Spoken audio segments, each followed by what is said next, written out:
Well, good morning and welcome to Mirador Television. Here we go with the morning schedule. Well, yes. let's do it the time-honored way.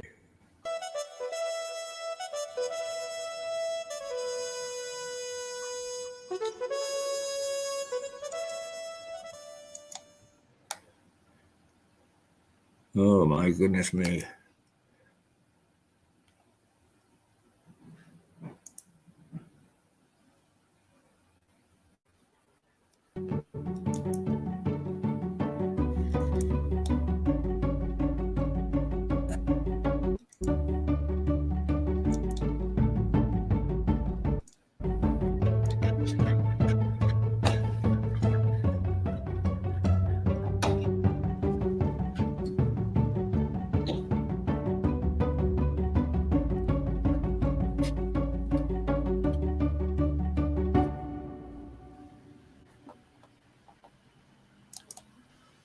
Oh, 'tis himself. And a very good morning to you. And it's a little chillier than of late, but you couldn't see your breath this morning. Uh, so it's nudging between 19 and 20. Scattered cloud, which means scattered sunshine, but also scattered showers today. So if you're going out, be prepared to accept the fact you might well get wet. It's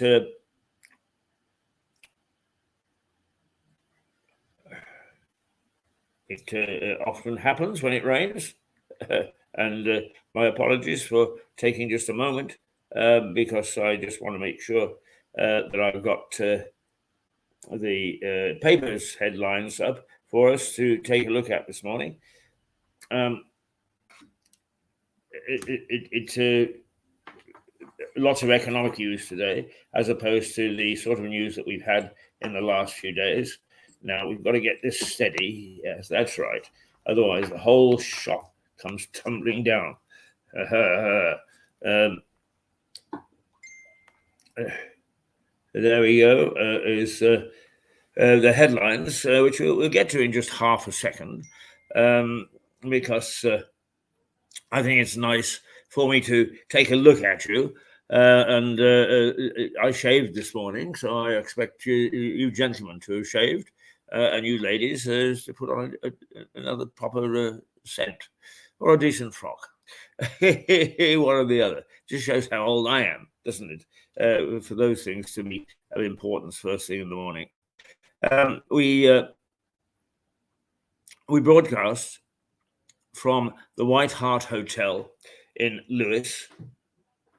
We have a standing invitation to anybody who happens to walk by, whether you're from abroad, in other words, from out of Lewis, or whether you're from Lewis, to walk in, sit down with us, and tell us who you are, what you do, and if you've got an event or a charity thing, or even a business to promote, you can promote it, and we would love to see you. Love to have a chat.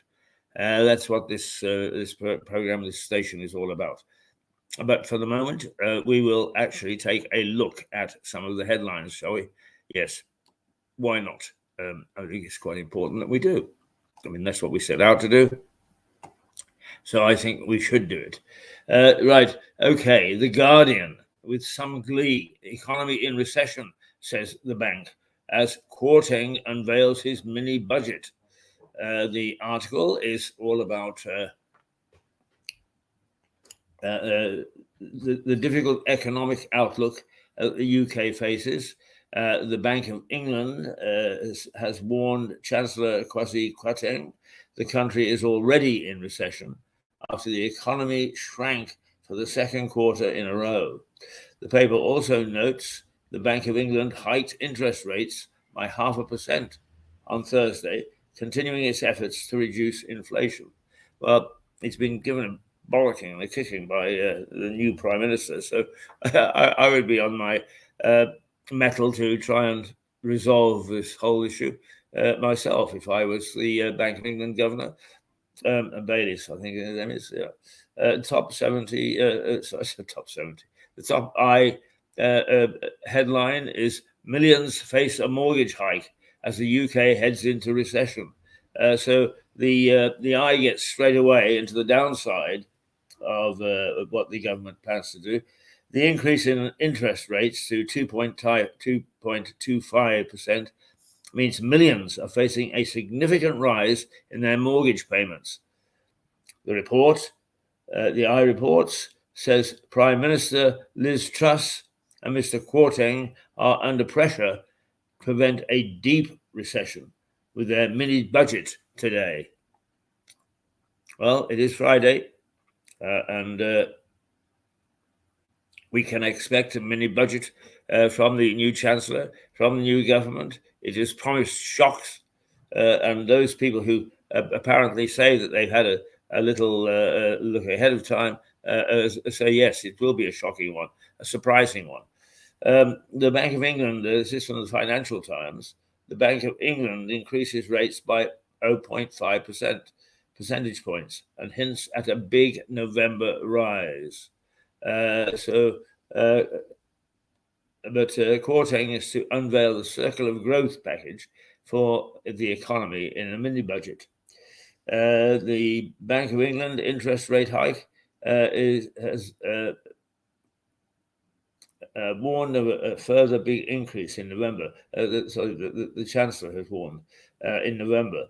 It says the hike was smaller than markets expected and compared the move to the US Federal Reserve, which raised its own rates by 0.75 percentage point to dampen inflation in the United States. So inflation is rampant still, and it's not just us that is suffering from it. The Daily Mail, biggest tax cuts for 30 years, it says, and an exclamation mark. So the paper says, Kwarteng will reveal the biggest tax giveaway in 30 years as part of a move to break a cycle of stagnation in the British economy. The paper reports the government's growth plan has 30 measures to drive down taxation, tackle high energy bills, and curb inflation, which is currently running out of nearly 10%. Amongst all this, I hope that a lot of these measures are designed to help big business. I hope that they don't pull the old trick that they did in COVID, making big announcements about how they were looking after small to medium-sized enterprises, only to ignore 3 million of us and throw us into jeopardy. They must, this government must, the bank must, and the financial institutions must recognize that the backbone of the British economy is SMEs, small to medium-sized enterprises. And if they make life difficult for those, then they are going to make life difficult for the rest of the country. That seems to escape them. I think in Britain, we are incapable of thinking micro. We've always got to think macro. There's no reason for it. No reason for it at all. The Daily Express, go for growth, big tax cuts to herald a new era. The Express, go for growth, reports on what it calls the biggest tax cuts in the decades. The paper says that not since Margaret Thatcher will taxes have been slashed this much, and notes Mr. Kwarteng will herald a new era for Britain when announcing them in the House of Commons. It's this morning I can't get my tongue out from between my teeth. I have had a little bit of a problem over the last 2 days with a dry mouth and a sore throat, but it seems to be on the mend this morning, so I shouldn't be getting my tongue lost amidst the toothy pegs. But there you are. Sometimes you can't help it. The Times, a tax cut bonanza in bid to stop the economic rot. Calling it Mr. Kwarteng's £50 billion gamble with tax cuts, the Times reports that the Chancellor will say Britain must break the vicious cycle of stagnation and encourage economic growth. The paper says The announcement will also include 40-inch investment 40 investment zones with lower tax cuts, less strict planning rules, and what he calls streamlined environmental regulations. The Daily Telegraph. Chancellor warns the bank to get a grip on inflation. Here we come, the first clash. The Chancellor has written a warning letter to the Bank of England's governor over keeping inflation down. According to the Telegraph, it says Mr. Kwarteng told Andrew Bailey's claims of soaring price rises are mainly caused by the war in Ukraine, which are less credible since the government announced plans to intervene on rising energy prices. Well, it's a bit of a mucky, isn't it?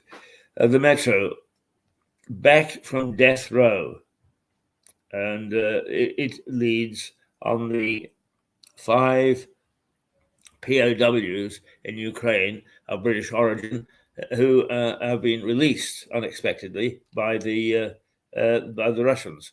But it would appear it was some sort of a swap, and there's much diplomatic going backwards and forwards, to and forth about this. So although it's a surprise to us and generally those people who follow the war in Ukraine, it's not a big, complete surprise to those people who would be watching very carefully in the background. Back from death row is the headline, reporting on the release of 5 British people who faced execution in Ukraine after being captured by Russia. The paper says the men were freed after Saudi Arabia helped renegotiate a prisoner between Moscow, a prisoner swap between Moscow and Kiev. Right. That's look, I've got to get my tongue out from beneath my teeth. I really have. I think it's quite important. What we do is we take a wee break, just a wee one, but we'll do it with the potter's wheel as we.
Well, let's hope I've limbered up my tongue a little bit now and can start pronouncing some of these words like is and an and the.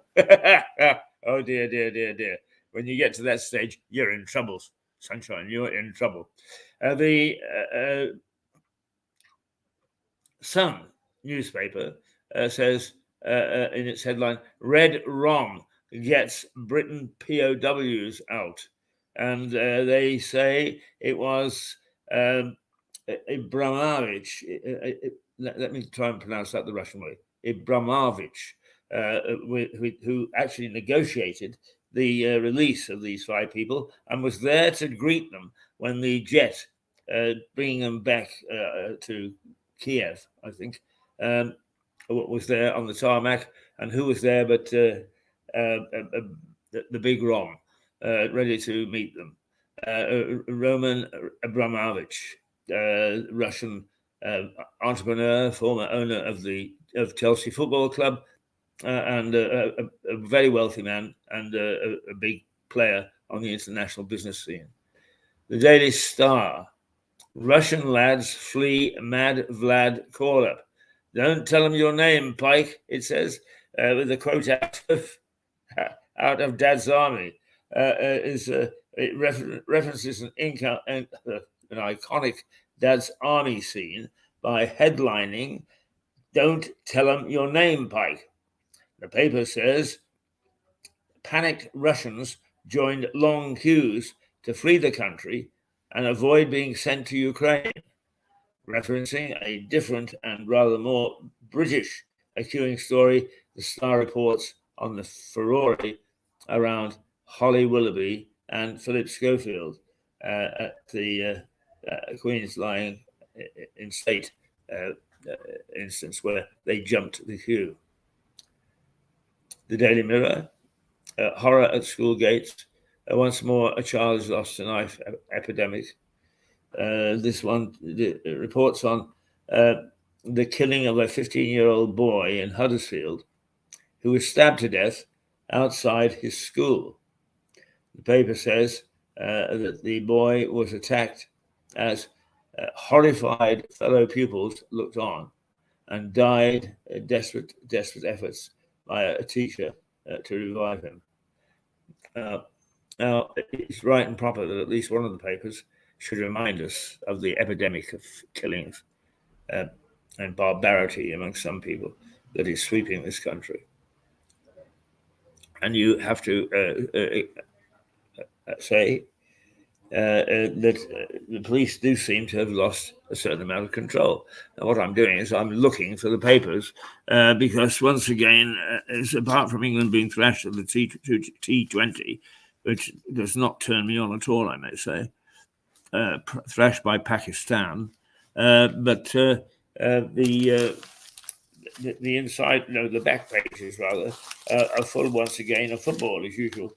And I really do get upset myself with the powers that be when they start to play around with silly nonsense.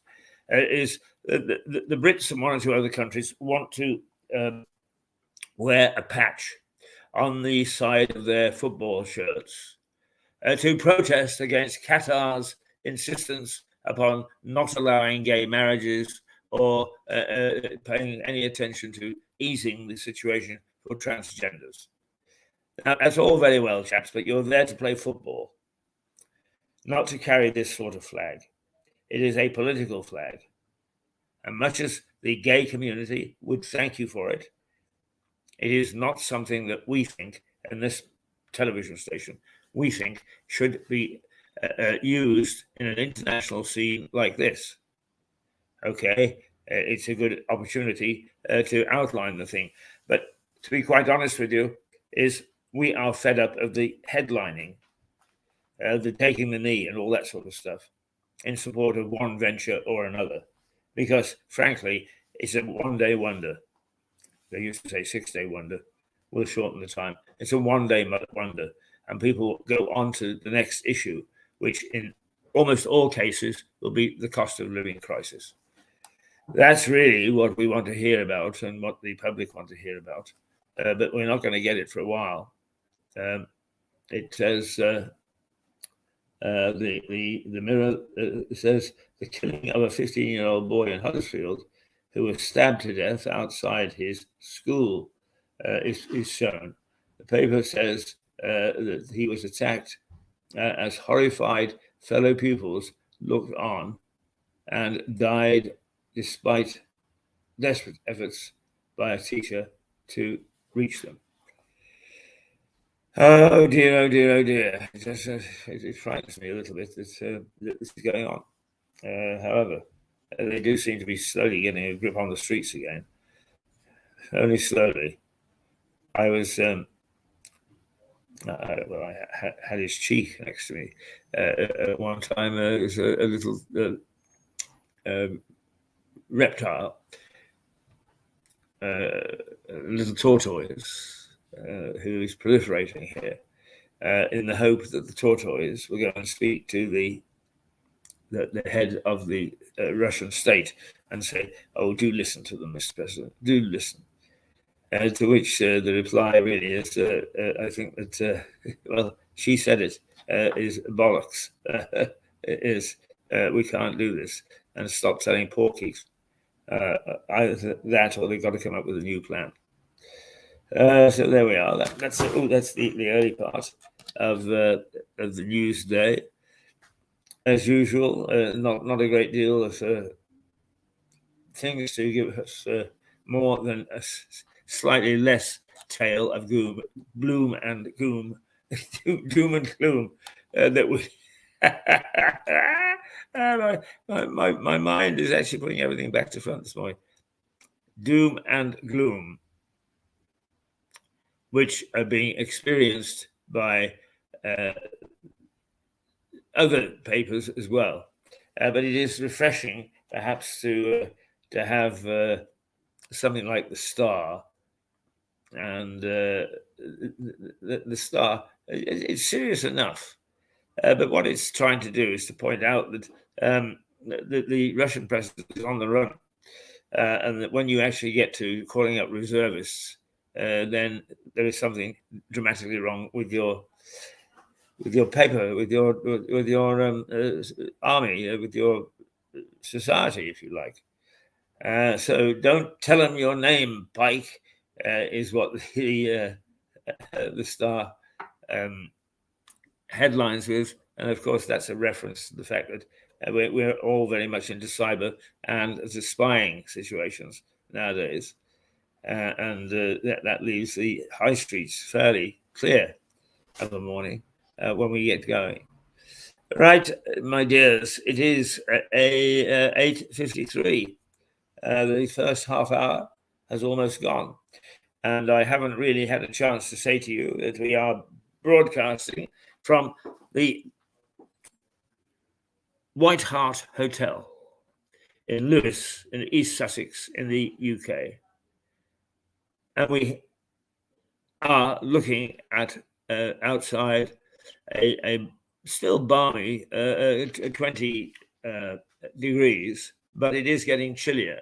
And that's brought on, I think, by the fact that there is a breeze that, while still called moderate, is ahead of what it has been over the last couple of days.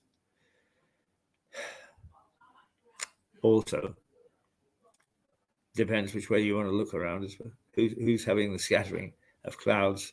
The argument is between the economist or the economics editor in Kiev and here at home, standing in the middle of Russia. Yes, I think is our good friend Hugh, who takes a shine to us. So that's the situation with the papers this morning. Oh, there's the Mirror, but that's really yesterday, I think. It's just that the king was a little less than swift getting to the situation and making nice platitudes, as he has to a lot of other things. But what the Mirror says is one more child lost to knife epidemics.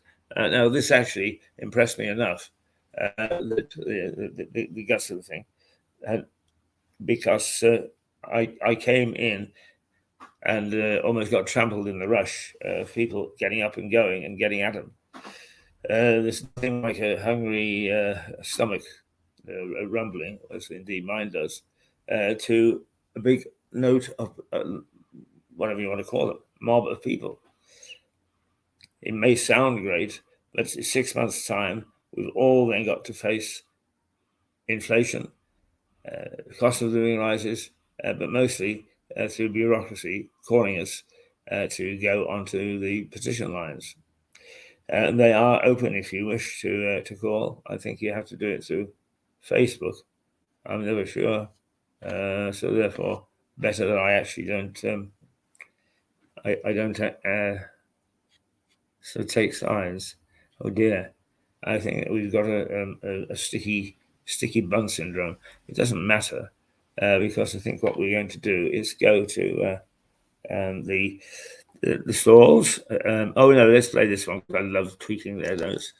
Well done, the energy companies. They're full of bright ideas to help their customers.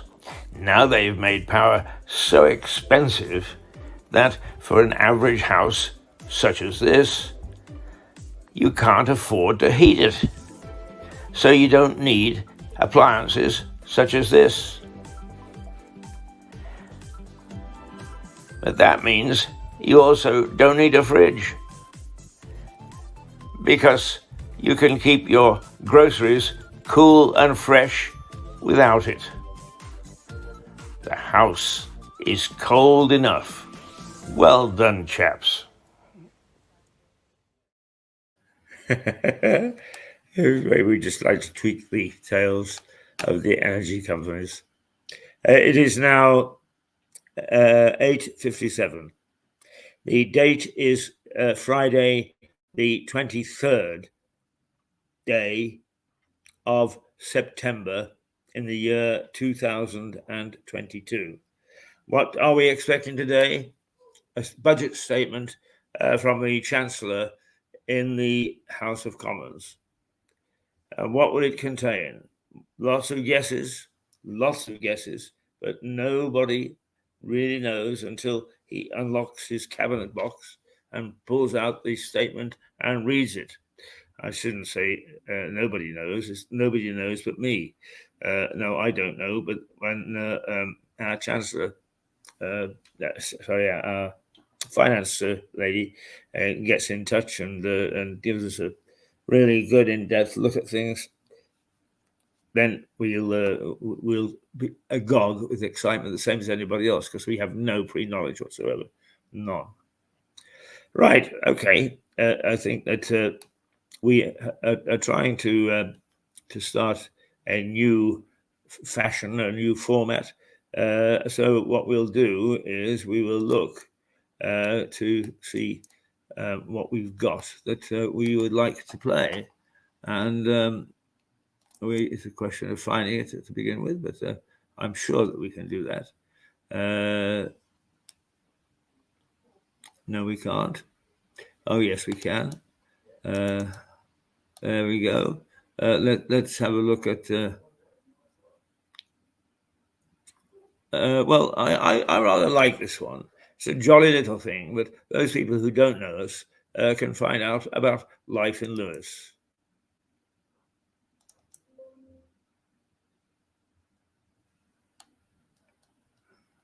Here we go. Life in Lewis.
Oh dear, that evil little laugh. That evil little laugh. Now, I just would like to say that this is a lovely little town. It probably is one of the few towns where the facade of the high street and the main thoroughfares do not change a great deal. It doesn't give in to a lot of changes in high street stores and chains and so on and so forth. It's still a nice shopping town. The trouble is, of course, is the difference between the commercial leadership and the political leadership is, as usual, miles apart. And so we have, like everywhere else, a dying high street. And do the politicians care? No, they don't. Do you know what they did? They moved their seat of power, their authority, from Lewes to Eastbourne, which is a totally different environment, totally different makeup of town. It is a metropolitan area, a seaside, very pleasant, but it's a metropolitan area of about 4 square miles. Lewes is a rural area that stretches for about 15 to 20 miles outside the town itself. That is the district over which the authority has say. And that's destroying it. There is nobody here who understands it. You can phone the Lewes council number to say there's a big pothole up here outside the courthouse, and the chances are you get somebody to say, can you tell me where the courthouse is? Can you tell me where the high street is? That sort of distant governance is not on. It is simply not on. Lewes was a very nice little town. It's losing its character, it's losing its shape, it's losing its way. Because, first of all, stupid politicians, but then greedy and avaricious civil servants decided to hike the whole thing down to Eastbourne. It's got to be reversed. It has got to be reversed if this town stands any chance whatsoever of returning to prosperity and to the lovely little place that I've just outlined there. It's unbelievable that these things can happen, and yet they do. And partly the reason that they do is, according to the Harvard review, a Harvard review on local media, is the shrinkage of local media, of which has been a considerable amount. I mean, we don't have any local media left here. We have us. I mean, we are not news in the strict sense of the word. But the shrinkage of local media results in two things: worse governance and higher council taxes. Well, this is classic. We are losing the watchdogs. We are losing the people that can actually say "hoi" to town councillors and to particularly to district councillors who actually hold the purse strings. Oi! It's time that you actually woke up and realize that you are not representing your people. What they are is they've all got a political agenda, and they're playing politics while Rome burns. And it's time that we actually got some people in power, first of all, who will give some authority back to Lewes, and secondly, who cares about the damn place. Because I can see no evidence whatsoever. All I can see is strutting and great pronouncements about what they're going to do and so on and so forth. In the meantime, I don't know whether it's been paid yet, but they didn't even have the books up to date enough to pay the Charity Commission the fees due on our sports grounds, on our public sports grounds, which is absolutely shocking. There's Councillor Stephen Catlin, who uncovered that little anomaly. I haven't checked recently, I must. But that's the sort of thing that has happened. And on top of that, parking fees so high that nobody can come shopping here. Good morning. Good morning. How are you this morning? Wet. It's a bit pouring down there, isn't It's it? a little bit, yeah. Scattered showers, they said. Well, I don't know about scattered. It's finding me perfectly well. Yeah. I'm just looking to see who you ordered coffee from. Right, from the front desk. From the front Yes. desk. Thank you very much. Right, there we are. A gentleman just come in from saying it's pouring down with rain outside. So this morning everything is as on tap as the weather forecast said. Right, from the comment in the Daily Mail, there's a bold mini budget can jolt Tories into life. Now, this is the most controversial budget, but at least it showed some initiative. It shows somebody jumping to attention and saying, hey, let's tackle a lot of these things that we've got. Inflation, high prices, cost of living levels, energy prices, and even the situation as it applies to the war in Ukraine, where nuclear holocaust is threatened. And it says that a bold mini budget can jolt Tories into life. It can also put the country into diffs. Will it? Well, the last person to try bold economic reform was Margaret Thatcher. And whether you're Thatcherite or not, she didn't do a bad job. She got us out of real trouble. Most people don't realize, that in the 1970s, and you hear all sorts of people talking about how horrific it was.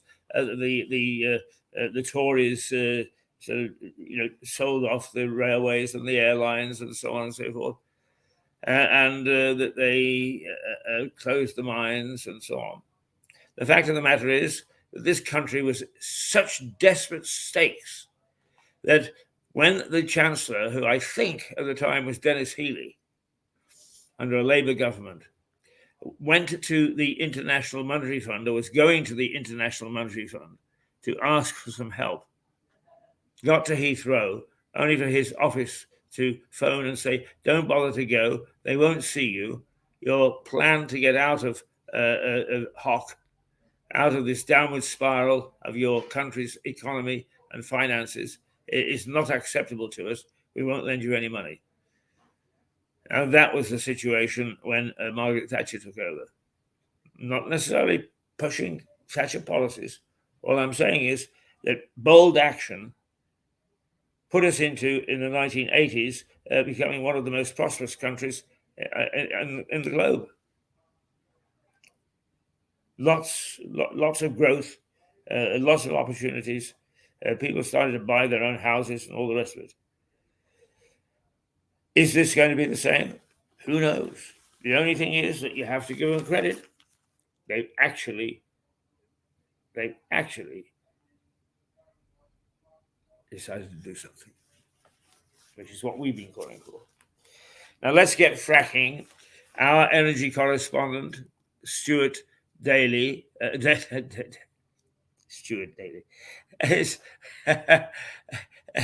Stuart Dalby has been warning about fracking for some time. Yes, he says, it's all very well to bring in fracking. Yes, he says, there's lots of shale, there's lots of oil. But there are some problems associated with this. Is that unlike other countries, under the ground is owned by the Crown. In other words, it's government owned. And there are a lot of people that think that fracking is A, going to cause earthquakes, and B, is going to spoil the beauty of the countryside because it'll lead to collapses. Well, that is another controversial thing because Liz Truss has said she's going to lift the lid on fracking. Well, there'll be a lot of people, though, rushing to dig holes in the ground and bring out the oil, if in fact they're not at all sure that it will be sold or allowed to be sold by various departments in government. It's a good question. It is a very good question. Is the lifeboat in sight only to be scuppered by our own government? And a troubling practice is third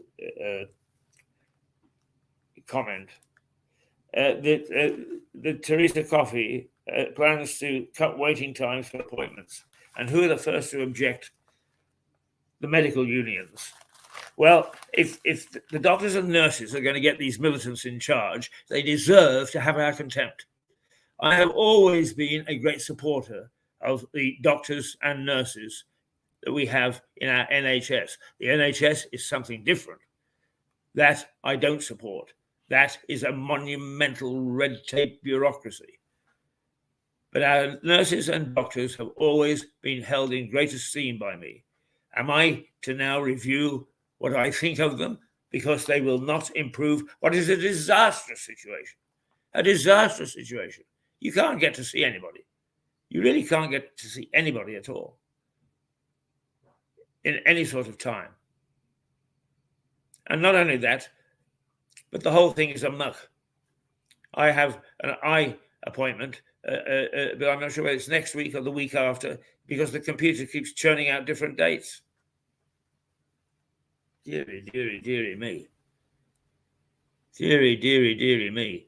If that's what we've got to put up with, and the militant unions, for medical unions, are saying, oh yes, you should put up with that. Our people are overworked, and yes, they are overworked. But with all due respect, it's their own bloody fault, because they've got themselves into a situation where they can't cope with the system which they created or demanded to be created.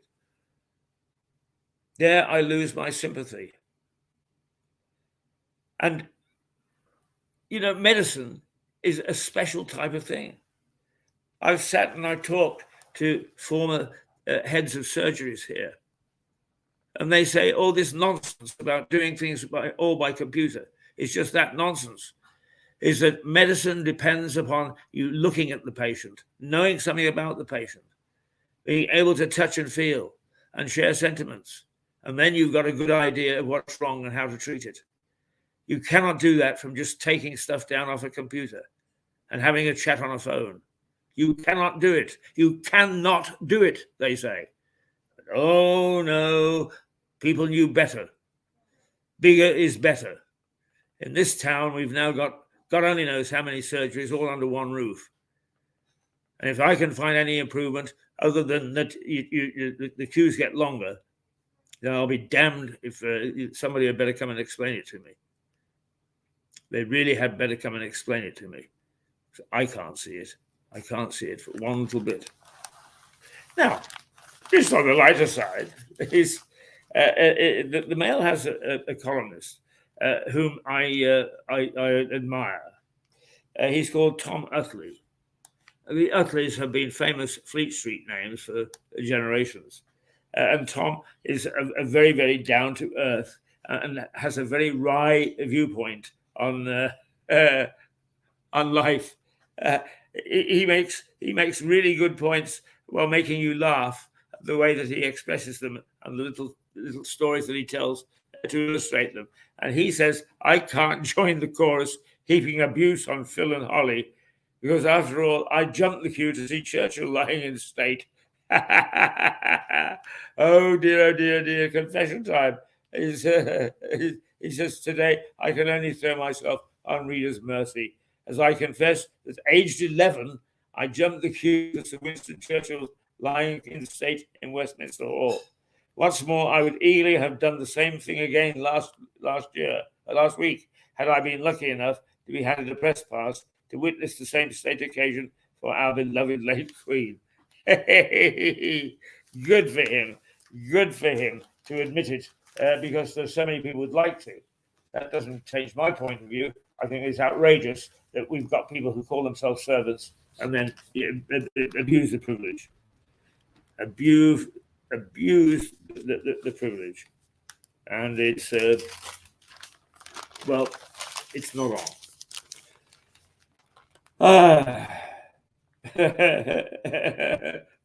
Little John, another caustic character, is the headline of his column today is Welcome to the King's Low Carbon Coronation with a reception at Pizza Express in Woking. it says, how do you possibly follow the immaculate, spectacular pomp and circumstance of the Queen's state funeral? The answer is you don't, you can't. But King Charles has wisely decided his own coronation will be a low-key, low-carbon affair.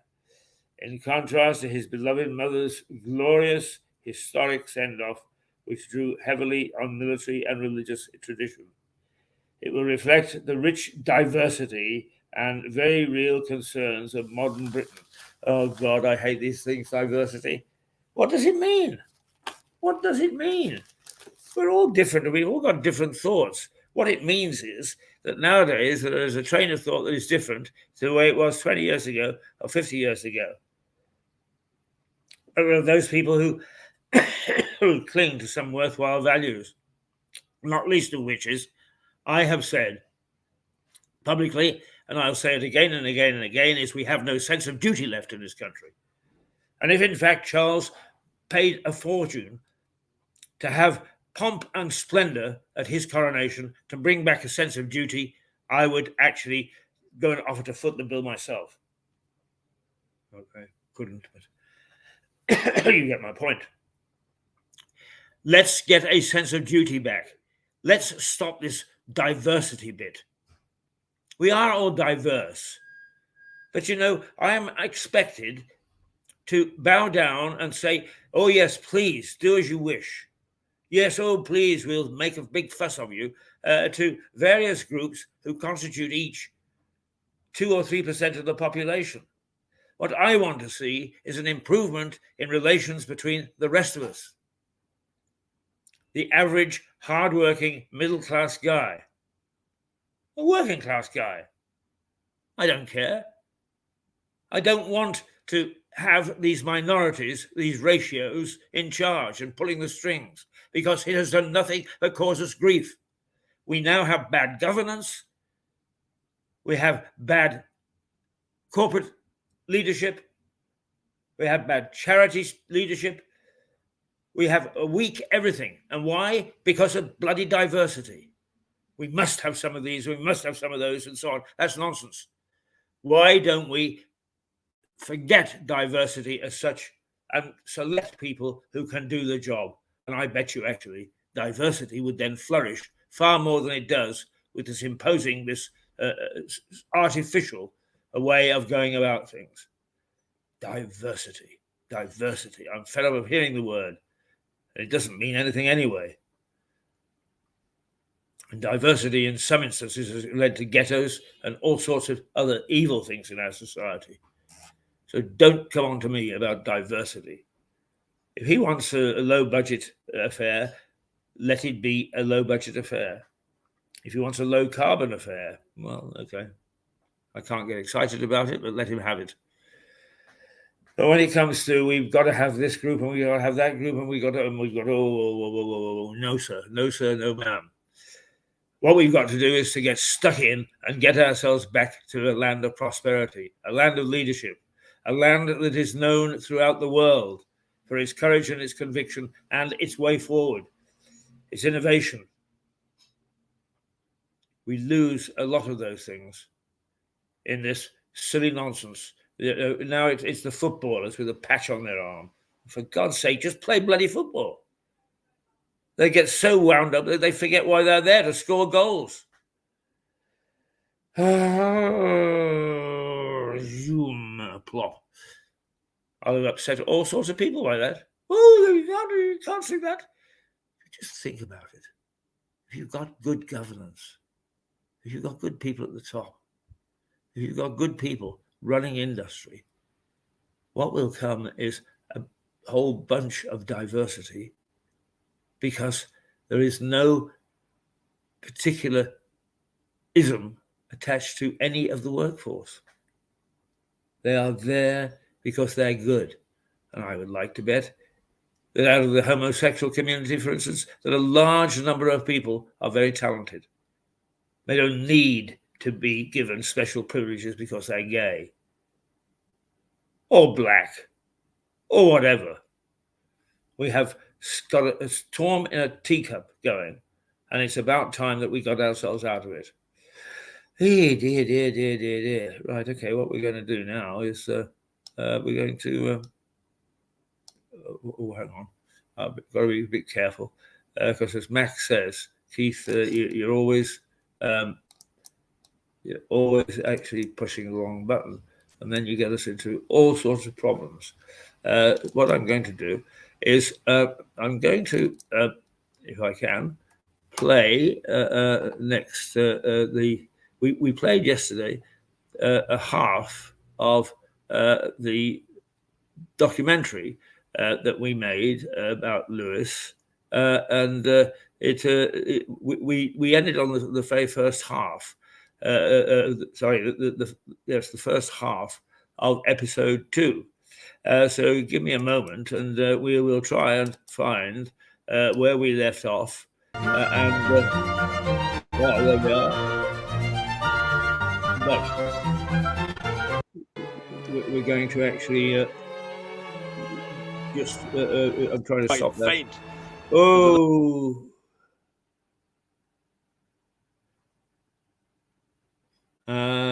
Because we should really. Here we are, with me disappearing sort of battle into of popularity between the two places. The struggle for the rights to hold assizes, for example, created a tug of war that saw Chichester hold trials for a while, only for Lewis to get them back. Lewis won. The Crown Court and Lewis Assizes are still located in the modern town, and they ain't going nowhere. Mighty though the Norman castle was, it was dwarfed by the Cluniac Priory, just across this small valley. William de Warenne, who actually fought at the Battle of Hastings, was granted Lewis, along with lots of other goodies, as the spoils of war. His wife Gundrada, a religious lady, asked for and got a sponsorship to establish the priory, just 20 years after England was conquered.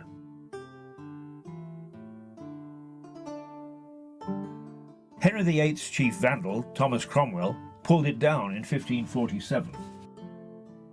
Doing the bidding of the king who had fallen out with Rome over his love life. But the workmen of the 11th century were first-class masons, and some of these buildings have lasted to this day. Look at that, almost 1,000 years old. It wasn't just Henry and Thomas who were vandals. The good burghers of Lewis did their part over successive centuries, digging up the grounds and using the stones to build their garden sheds. By the time it was destroyed, the priory dominated the Lewis skyline.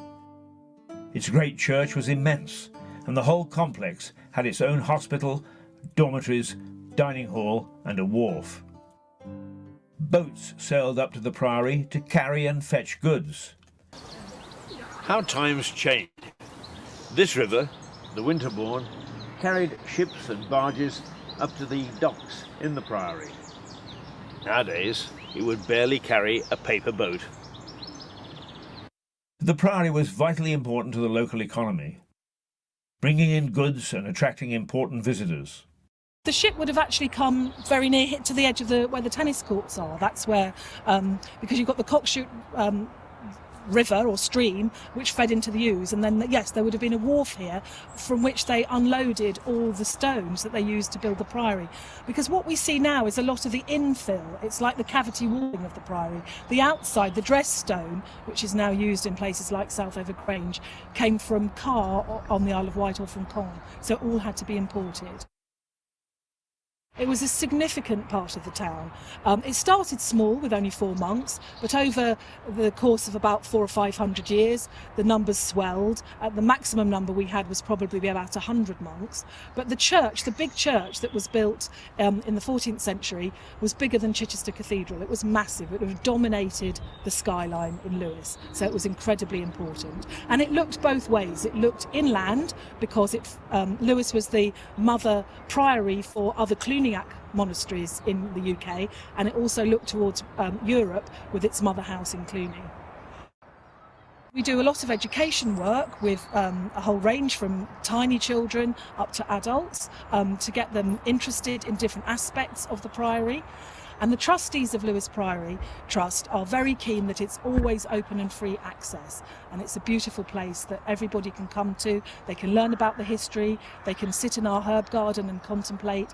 And we've just started a new kitchen garden which will grow vegetables. And again, this is for the community to get involved in. So it's very much based in the community of Lewes.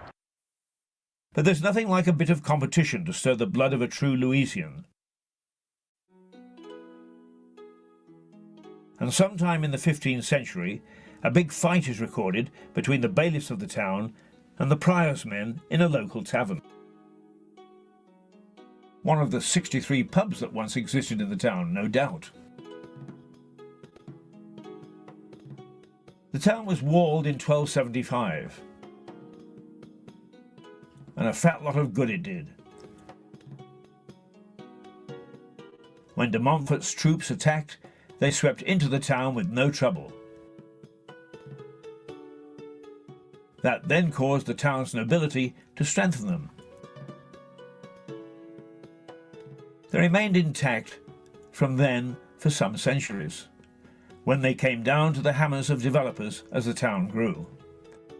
Entry to the town was by 3 gates, north, south and west, each now remembered through the name and a few remaining stones where the wall had been. The walls may have gone, and most of the priory. But many buildings in Lewes have stood the test of time and the vandalism of kings. This church was originally a hospice attached to the priory, and this was an early hospital from the same period. And Cromwell wasn't daft enough to pull down a Tudor manor which Henry had given as part of a divorce settlement. He kept Anne of Cleves' house for himself. Within the town walls, this building has more than stood the test of time. St Michael's was the original castle church, built about 1240. It's the parish church of the town and holds both church services and musical concerts today. There is a helmet and depiction of Sir Patrick Hamilton on one of the walls. Lewes is close to the coast and open to attack from French marauders, who regularly attacked the coast. On one occasion in the 16th century, ships sailed up the Ouse far enough for them to be spotted from inside the town. This noble knight depicted here was renowned for his courage in seeing them off. Later, revolutionary Tom Paine was married here, before decamping to the Americas. And its spiral tower is one of the few surviving in the UK. Before we disappear into the folds of one of Lewis's hostelries, There's one more legacy from Henry's break with Rome. His successor Queen Mary wanted to restore the Roman Church to England, and she was very vicious towards dissenters. 17 people who refused to give up their beliefs or had read the Bible in English were seized and thrown into a dungeon in Lewes.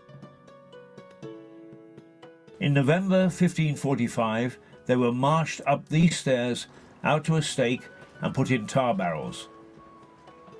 Burning to death in that way was a very horrible way to die.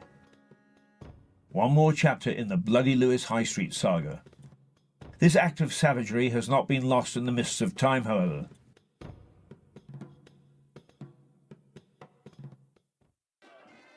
The 17 martyrs, as they're known, are remembered on November the 5th, in the biggest bonfire ceremonies of any Guy Fawkes night in the world.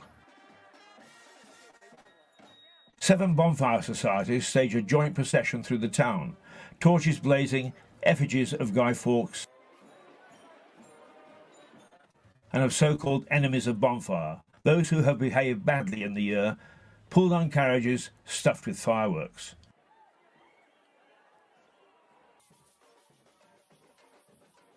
It's a colourful and impressive procession, but with an underlying commemoration of the 17 dead.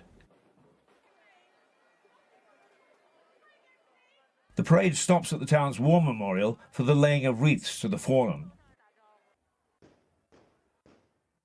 Prayers are said.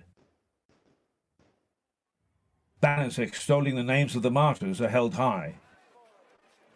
And rousers, or better known to us as bangers, are freely thrown around as the people march.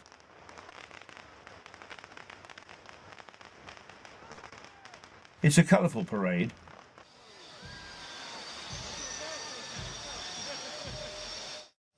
And I feel underdressed, with just one of my hats to show off. But bonfire, as it's known locally, is not the only memory of Bloody Lewis. It suffered a far worse fate from a hidden foe. The Black Death. On Bloody Red to Deadly Black. Next episode, how rats destroyed a major port and brought more historical carnage to Lewis. Until then, a bloody goodbye. Poor old Lewis. I need a drink.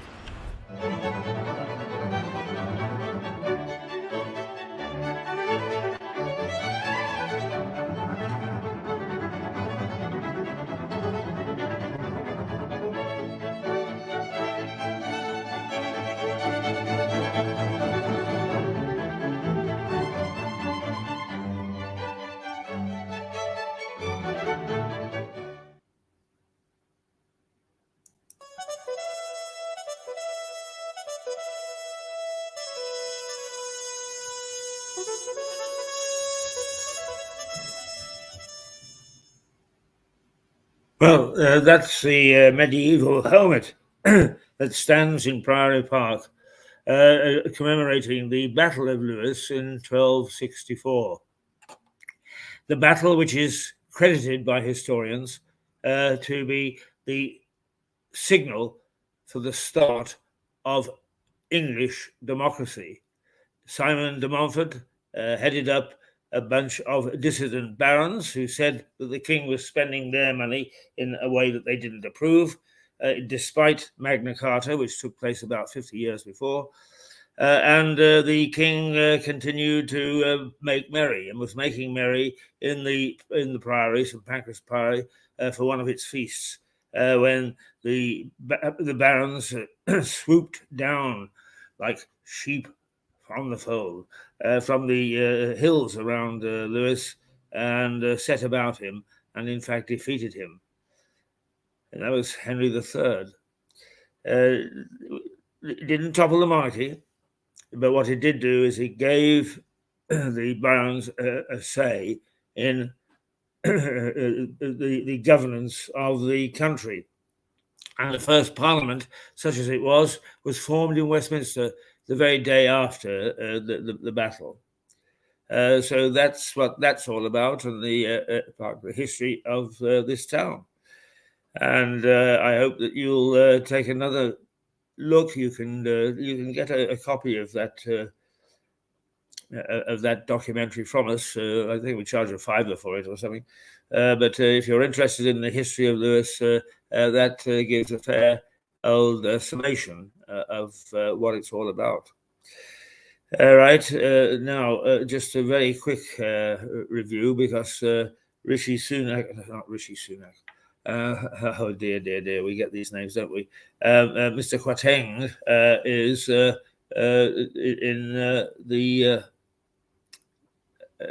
in the House of Commons at the moment, and about to deliver the new budget. So the interim budget. So there'll be plenty, I suppose, to get your teeth into there later on in the morning. He has written a letter to the Bank of England's governor and said, get your act together on keeping inflation down.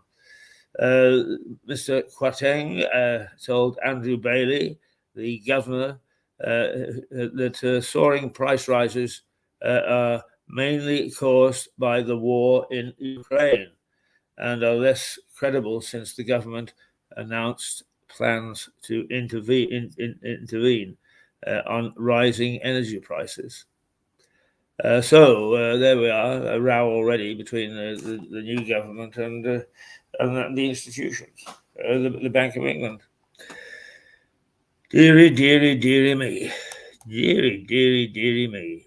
Well, I think it's, shouldn't we actually, well, we should take a look at what else we've got before we go back to any sort of serious stuff. And we have, I think, oh yes, what we've got is a lovely a little item that we go back to from time to time. And it's all about a rail accident that took place in the middle of the last century. The middle of the last century, when a lot of other things were unfolding, but the rail travel was just getting underway. And this is what happened.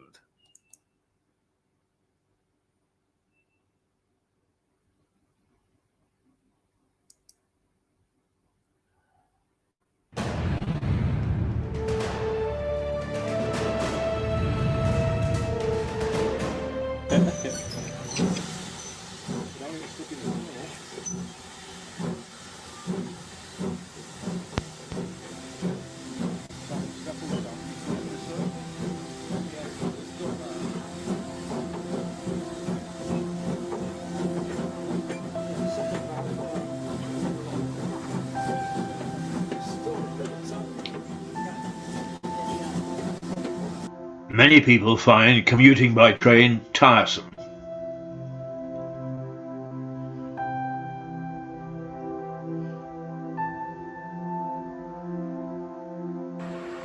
But one of the pleasures of taking a train to London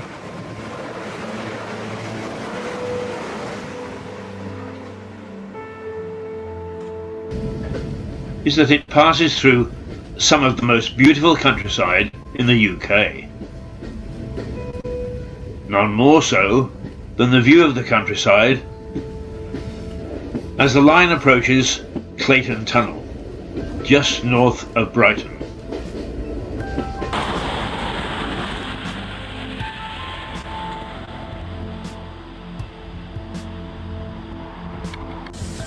The tunnel is the longest on the line, at 1.25 miles, running under the South Downs.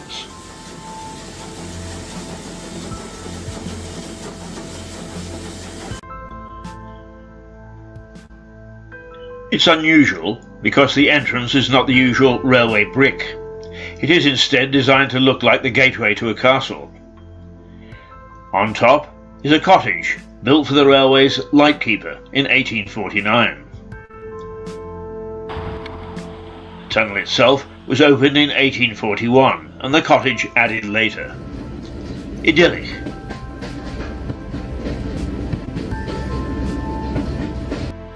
But after 1861, it became a nightmare, or at least for those who believe in ghostly goings-on.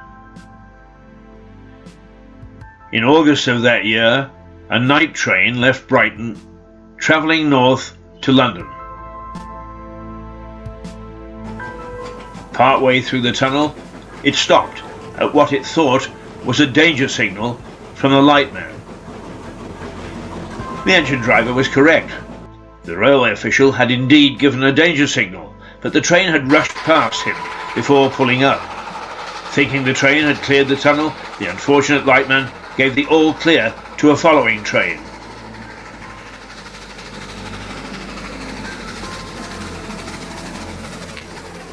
And it slammed into the back of the first train in the dark, killing 23 and injuring 176 more.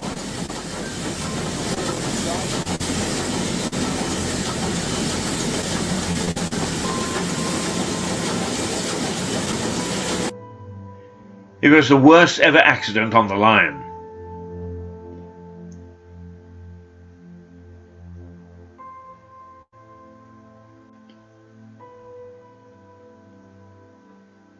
And people walking on the downs over the underground passage have reported hearing the screams of the passengers as the trains pile into each other.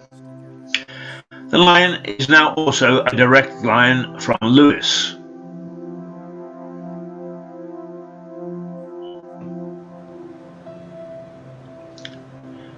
I've travelled through that tunnel 1,000 times. I've never heard a scream other than the screech of the wheels and brakes. But I've never walked over the downs at that point either. And I turned down an invitation to stay in the cottage overnight.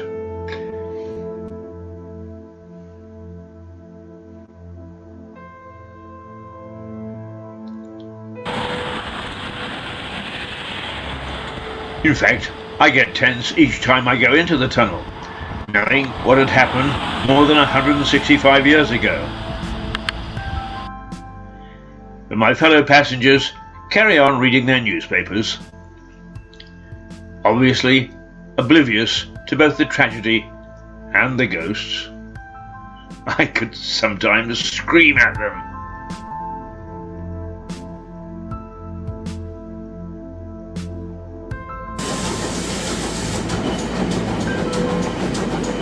The ghosts of Clayton Tunnel. Eerie.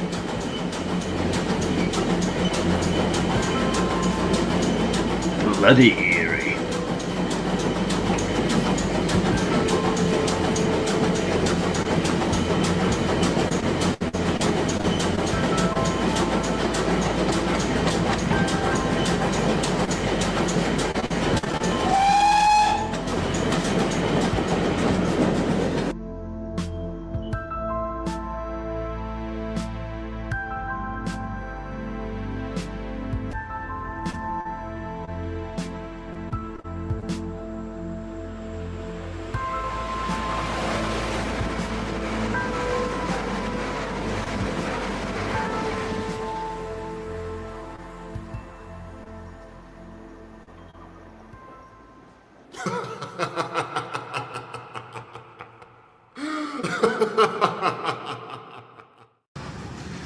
We have more laughing scenes on this program than you can shake a stick at.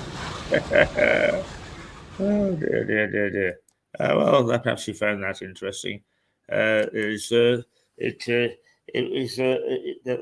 factual story, and the whole issue of the crash of Clayton Tunnel led to changes in the way that the railways are operated. That the signalman, for instance, even though it wasn't automated very quickly afterwards, nor could it be because we hadn't really advanced that much in electronics, is that they had a signalman at both ends of the tunnel to make sure that when one had gone in, that the other would come out at the other end. And they did have enough power of technology for the one signalman to talk to the other.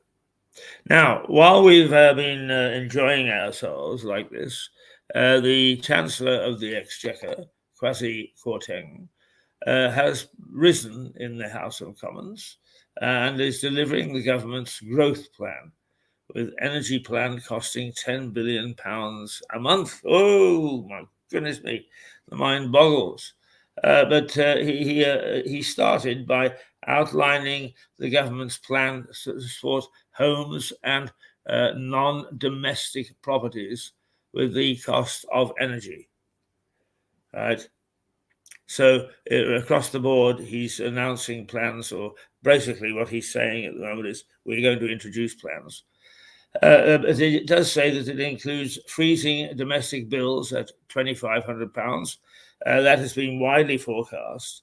And there will be a £400 rebate as valid as well until price limits as well as unit price limits for companies.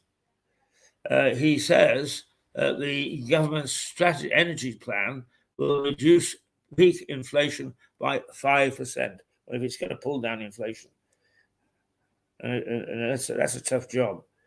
Perhaps putting a bullet up the backside of the Bank of England combined with this may give us a fighting chance. Who knows?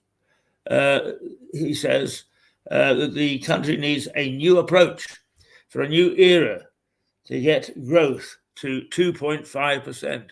Well, since we're in negative, we had, according to the Bank of England, we're in a recession because we've had two negative quarters, one after the other. Is some going, but it's welcome news. He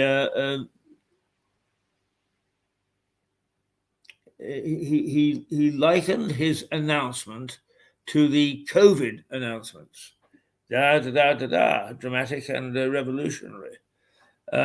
He said it was entirely appropriate for the government to use our borrowing powers to fund temporary measures to support families and businesses.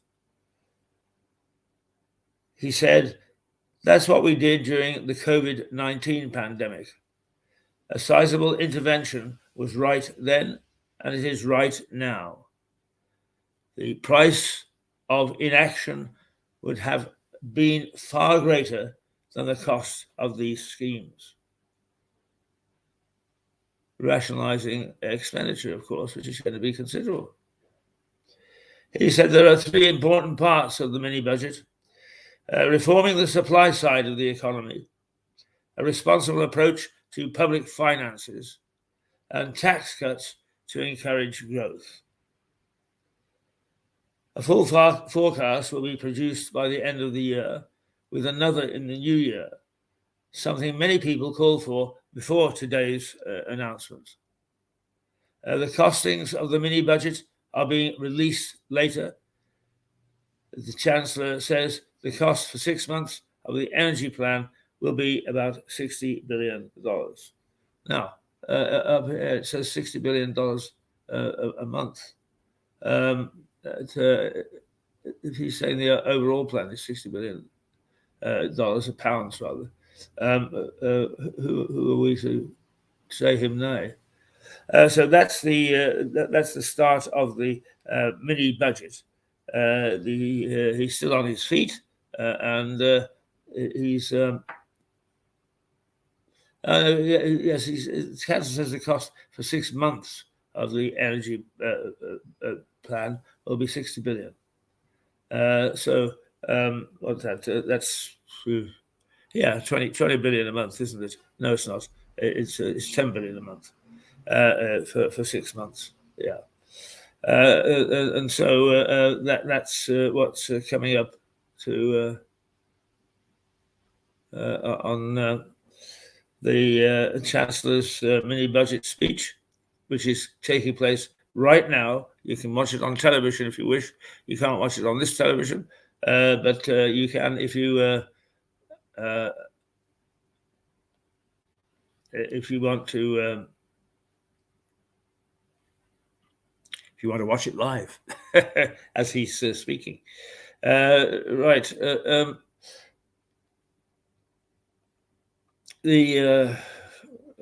As usual, of the Ukraine war is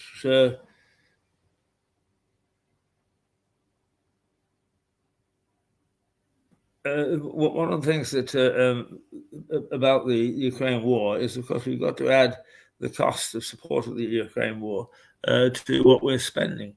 We're giving it a fair old support, but also we are looking after a fair number of refugees. So it's important that we actually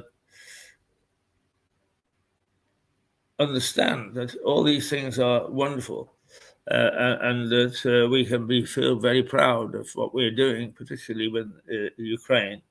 But there is a cost. There is a cost, and that cost has to be taken into account when we're putting together any sort of other economic plan to fight off some of the vast domestic ills that we've got. Oh dear, oh dear, oh dear. All right, okay. Let's see if we can find out if there's other things going on. Of course, there are other things going on, but trying to find out sometimes when we've got something that we're all focusing on is very difficult indeed. Right. The breaking news is that he has announced officially bonuses are to be scrapped on bankers. The cap is to be scrapped on bankers' bonuses. That's one that I don't go for. I think that we treat the financial community with kid gloves. Why? Because politicians are scared silly of the financiers. They really are. All they've got to do is to say boo and the government jumps. I'm afraid that I cannot go along with that one. It is unjust, it's unfair, and anyway, in my view, we should be calling for reform in the financial sector.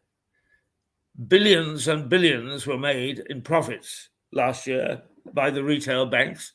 Surely it is not unreasonable to ask them to pour some of it back into our community, instead of closing down ATMs and closing branches and putting iniquitous rates onto credit cards and loans, and also charging fees for just about everything they can. They are real Shylocks, absolute Shylocks, and some sort of reform is called for. I'm calling for it. I'm not afraid of the banks. They can lock me up if they want. I don't care. I'm always running into trouble with them. I don't approve of them. That's the trouble. So do think in terms of where our money is spent and where we actually get it from. Where do we get it from, and where should we get it from, and what are the opportunities? It is absolutely essential that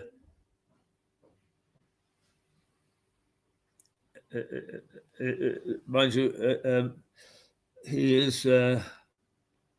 government argues its policies will help boost economic growth.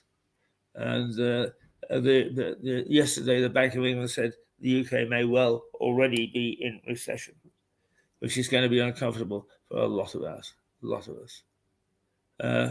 Right now, one of the things that he's included is a curb on trade union activity. He says the government will. Well, it's just flicked off. The trade unions will be required to put pay offers to members. They'll be legislate to require trade unions to put pay offers from employers to a vote of members. This is so strikes can only be called once negotiations have fully broken down. The new economic vision, we're getting to the heart of the government's new economic vision. Kwarteng says growth comes from making the economy more competitive. That's why taxes are being cut and regulation refreshed and slashed. The Chancellor argues his plans are simple and fairer, and we'll see what people say about it. Corporation tax rise has been scrapped, and new investment zones has been announced. More than 40 new so-called investment zones in England have been are going to be set up. There will be pop-up areas, including the West Midlands, the Tees Valley, and Somerset. We will be allowed to relax planning rules and reduce business taxes to encourage investment. Energy bills help to cost £60 billion. We've already mentioned that. And Kwarteng says we'll create a virtuous cycle of growth in a new era. What a virtuous cycle, God only knows. Of course, from the opposition, he's getting jeers. But he says the aim over the medium term is to reach a trend rate of growth. And he says that he wants that to be 2.5%. And that's not a bad growth rate. He says the government will do that by expanding the supply side of the economy through tax incentives and reform. That is how we'll turn this vicious circle of stagnation into a virtuous stagnation. Oh, well, that's a virtuous cycle of growth, he says. Adding, the government wants to focus on growth even where that means making difficult decisions. We are at the start of a new era, Kwarteng says. and the sounds of loud jeers from the opposition. But he says there are too many barriers, and the supply side of the economy needs to be reformed as well, he adds. Barrymore support is right, he argues, that the government must borrow right now to get us out of the dreadful position that we're in, which is having a direct effect on citizens.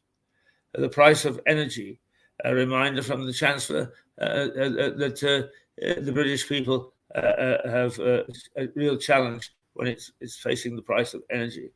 This is where a lot of government borrowing is coming from. Ministers could spend tens of billions helping subsidy bills in the next couple of years. But much more borrowing will come from choices over tax, cutting national insurance, cancelling corporation tax raises, and other measures. The government is banking on this, helping to stimulate growth. And he focuses on growth. Growth is not as high as it should be, the Chancellor says. Well, it's nil at the moment.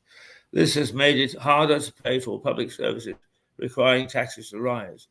In turn, higher taxes on capital, higher taxes on labour have lowered returns on investment and work, reducing economic incentives and hammering growth still further, he says.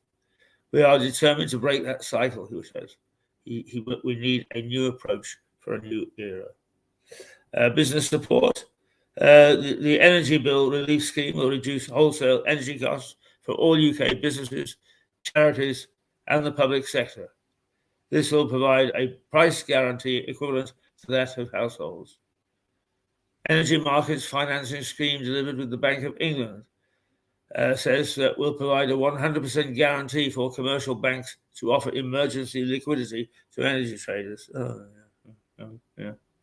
He then goes on to make the claim mentioned above, saying the consensus among independent forecasters is that the government's energy plan will reduce peak inflation by around 5 percentage points. During the worst energy crisis in generations, the government is on the side of the people, he says. All right. There we are. That's what's been going on in the House of Commons right now. But what about other news? It's very difficult to by the way, there is a little note this morning in the papers that for the first time the population in Northern Ireland is weighted in favour of Catholics rather than Protestants. An interesting situation. Let's see. Parents having tough talks with kids as bills rise. The Chancellor announcing a wave of tax cuts, right? No, it's all the Chancellor. It's all the Chancellor. The UK access to key EU science funding scheme stalls. Apparently, we were still getting some money from the EU for some scientific funding.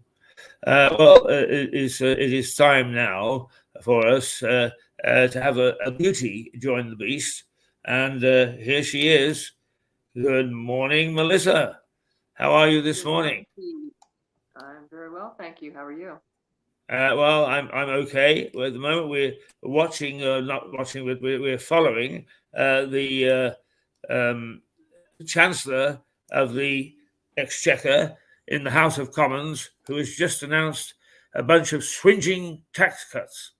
And also, you'll be delighted to know, I know, because you work for a sort of a bank, he's taking the cap off bankers' bonuses. I'm not very happy about it, but I bet your colleagues over here are. I've never heard such a foolish move in my life. Wonderful. Go into debt to give even more money to bankers. Are you serious? Is there truly a shortage of bankers? Really? Well, I mean, not only that, is there a shortage of high-paid bankers? I mean, you get bonuses when you do a good job. That's when you get a bonus. That's you don't absolutely get bonuses right. for screwing up. Yeah. Well, my view is that the bankers in this country have done a lousy job, and in fact, I likened them a little earlier before you came on to being Shylocks. Some of the highest paid people, but you're going to increase their bonuses on the backs of taxpayers? Are you serious? Well, That's Liz Truss's plan? yes. That's her big economic plan? Let's just go into debt to give bankers bigger bonuses? Are you serious? She's making Putin look sane. The view from outside, as you've given it, is very clear, Melissa. And this is where we value your opinion in looking at what we're doing here. Some people say, "Oh, bloody Americans!" Say, but actually, of course, you have hit the same sort of problems that we have, and you are rapidly climbing out. Right. I mean, we've got huge deficits. I mean, huge amounts of debt. You guys are going to just follow in our footsteps. I just don't. It's not. Eventually, you're going to have to pay for this. There's no question. Of course. Luckily, I'm old enough that I may not have to see my bill come in. But right now, tell us, you were a little poorly last week. Yes, just not.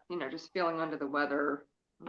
Goodness, you go into the city, you catch all sorts of things. So. Yes, that's right. I was on myself yesterday, believe it or not. I don't know whether you can tell this morning, but my mouth is still quite dry. This happens from Parkinson's, which I've got, but it's exacerbated when you get these little miserable little bugs that come floating around and sort of get up your nostrils and into your left ear and that sort of thing. How are you dehydrated? No, not really. As a matter of fact, I should tell you that I've got a new perk, and that is that Kevin, who looks after the bar, comes in on a Monday and tests the beer, and he only takes a little bit out of the glass and he leaves the rest for me. A great way to avoid dehydration. Well, we were delighted to have Connor on. Water. Oh, no, my view of water. It dilutes the alcohol. We want to dehydrate with beer. Okay. We were delighted to have Connor on last week, and he was full of his beer making activity.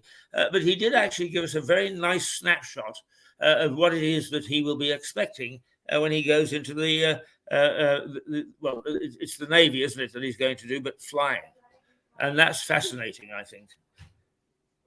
Yes, he's a brave young man. I'm very proud of him. Yeah, well, getting into the seat of something that goes twice the speed of sound, if you want. But the funny thing is, of course, we just think about airplanes going zip, and he was explaining how the higher you go, the faster you can go. That's why a lot of our military planes actually sort of fly subsonic and at a lower level. Saves the fuel a bit. Right, exactly. Now, we've had the funeral. What was your reaction to that on Monday? Did you watch any of it? Yes, I did. I thought it was it was beautifully understated. Wasn't flashy, it really, and it's very touching and sad, very sad. So, her son has huge shoes to fill, certainly. Yes. What he said is that he's going to cut the number of working royals, reduce the role, well, not reduce the role, but the number of people that are working in the monarchy. But the thing that I suppose that is disappointing me is that he says that his coronation will be a low-key affair. Now, having seen the effect on the populace, and for that matter on the world, that his mother's funeral had, I find that a bit disappointing. I don't know how you feel. Well, perhaps he's being prudent, kind of easing into the role a little bit rather than looking egotistical. considering his background and for, I mean, we can criticize the man certainly for, you start now we're starting to see a lot of old Diana videos on how she was so poorly treated with Camilla. Are they being shown in the States? Yes. Yeah, I believe some are being shown here, but I haven't noticed any preponderance on our regular television screens. Yeah, I mean, it certainly was a sad situation, but I mean, I'm probably going to say something that's a bit controversial, but he had always been in love with Camilla before Diana. He'd always loved her, but he couldn't marry her. So, yeah, what did you expect? Yeah, I mean, I think he treated her badly at the time, but then again, if every husband in a second marriage was given purdah because of the way he treated his first wife, we'd have a society that was hanging its head in shame. Yeah, it was a very sad situation, and yeah, it was. I felt very sad for Diana, but I wish things could have been different, but. Well, they could have been, but they weren't. And, let's be honest, you marry somebody you love. Yes, I'm not absolutely sure that at that level, no matter how. I mean, it was always said that the Queen and Prince Philip were a great love story. What I do know is her sense of duty was so great that whether it was or it wasn't, she would have clung to it. She would have made it work, and that's a bit different. We don't know that. We don't know. Right, no, we don't know whether that was the case. But what I'm saying is that her one of the things that I've been berating people about is we've lost in this country. We've lost our sense of duty. It's me, and that sense of duty was an important part of the makeup of our country. And I suspect that probably, I echoed the President Kennedy's speech. Ask not what your country can do for you, but what you can do for your country, which is the same sort of aim at a sense of duty to the whole community. It's sometimes taken too far, but I think that as we have our sense of duty, it's always nice to be backed by someone you truly love. Oh yes, it is. Well, I mean, actually, you're in the flesh of love at the moment. Yeah, for me to say. It's a good theme. Yeah. I think it's absolutely wonderful. I mean, I've known you for so many years, and I've never known you so happy and fulfilled. So it's a true love story, all right. Yes, indeed, it is.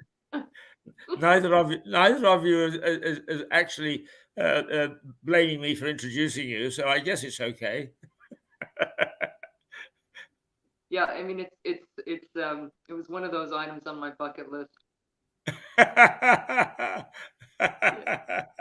Oh, that's wonderful. And I honestly, I wish everyone a beautiful love. I do. Yes, well, I was lucky. It was curtailed, but I was lucky, and I know what you're talking about. And I would actually join you in saying to everybody, if you've got that relationship, it's absolutely marvelous, absolutely magnificent. And just it's a sacred thing. You have to work every day to keep it safe.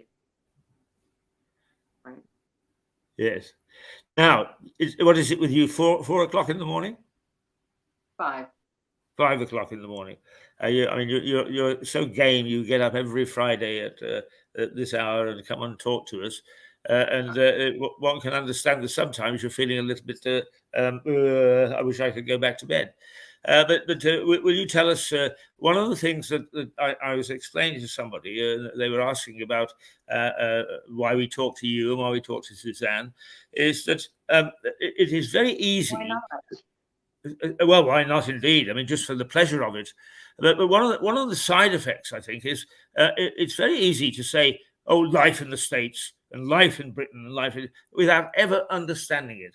And one of the things that shines through with our chats with you is when you tell us what your day-to-day activities are, even what you eat and what you drink and what you do in your leisure time. So tell us what's happened in the last week. Well, I'm getting back in touch with some old friends. I had gotten hacked, and so, like, as you know, with our friend Stephen, so I've been back in touch with them, and I'm just so happy, because, like, my friend had reached out to me because I had lost her email, I had lost her phone number, and I'm not on Facebook, and it's just a terrible hacking situation. So happy to be back in touch with friends and, work. I'm working 2 to 3 days a week in the city. We have the UN in town right now, so it is mayhem in the city. And I happen to work on Park Avenue and 48th Street, which it's a very nice posh area. I'm not going to lie. I'm surrounded by bankers. But all the roads were blocked off. Police everywhere. Every police car you can imagine is out there. And I have to go back in today. So, and then I'm also preparing with my son, we're doing a race it's a reenactment of some of the tragedy of 9/11. There was a firefighter who was driving through a tunnel, out of work, and then he heard what happened. He couldn't drive his car back into the city to help, so he put on all of his firefighting gear, very heavy, and ran 3 miles through the tunnel to get to the World Trade Center to try to help, and he died when the buildings collapsed. So what we do on Sunday, we're going to do a reenactment of that run, and it raises money for disabled veterans. Oh, what a good idea. Yes, So what a good idea. How many of you are going to do that? Yeah, we're going to do that on Sunday morning. How many? I'm How sorry? many of you? How many of Just you? my son, there'll be thousands and thousands of people. Right. But my son and I are going. Connor's going to run. I'm going to walk. So 3 miles, 5K. So we're Right. preparing for that, and that was what I did this week. And then I'm also part of our Air Force Auxiliary, so I have some things there. I'm also getting my master's degree. So I've been studying and trying to get, at almost age 60, going back to school. That's like, Not easy, is it? I'm sorry? It's not easy. No, it's not. But I have to keep telling myself I can do this. Because if I tell myself I'm not going to be able to do it, then I won't. Whatever you tell yourself, that's what's going to Yes. happen. Yeah, absolutely. Can I return, because actually Suzanne on Tuesday made some reference to the fact that New York gets gridlocked at the time of the United Nations General Assembly, but actually it got off to quite a start, didn't it? Because Joe Biden was faced with the threat of nuclear war by Vladimir Putin on the very first day. Right. We have a madman on our hands. We just do. And, there are some in Russia who are pro-war, and they want a war. I mean, to what end? We're all going to be gone? I mean, I'm not understanding quite. Apocalypse? I mean, there are some people in this country that want an apocalypse because I guess they wanted, Jesus to come down so they can all go to heaven. I don't understand. I really don't. I don't get it. No. You don't love your life enough? Well, Yeah. fix it. Yeah. I mean, we can go on lots of tangents here, but yeah, we've got some crazies on this side too, but nothing like Putin, certainly. He's delusional. No. He's truly delusional, and the Russian people have just been so weakened.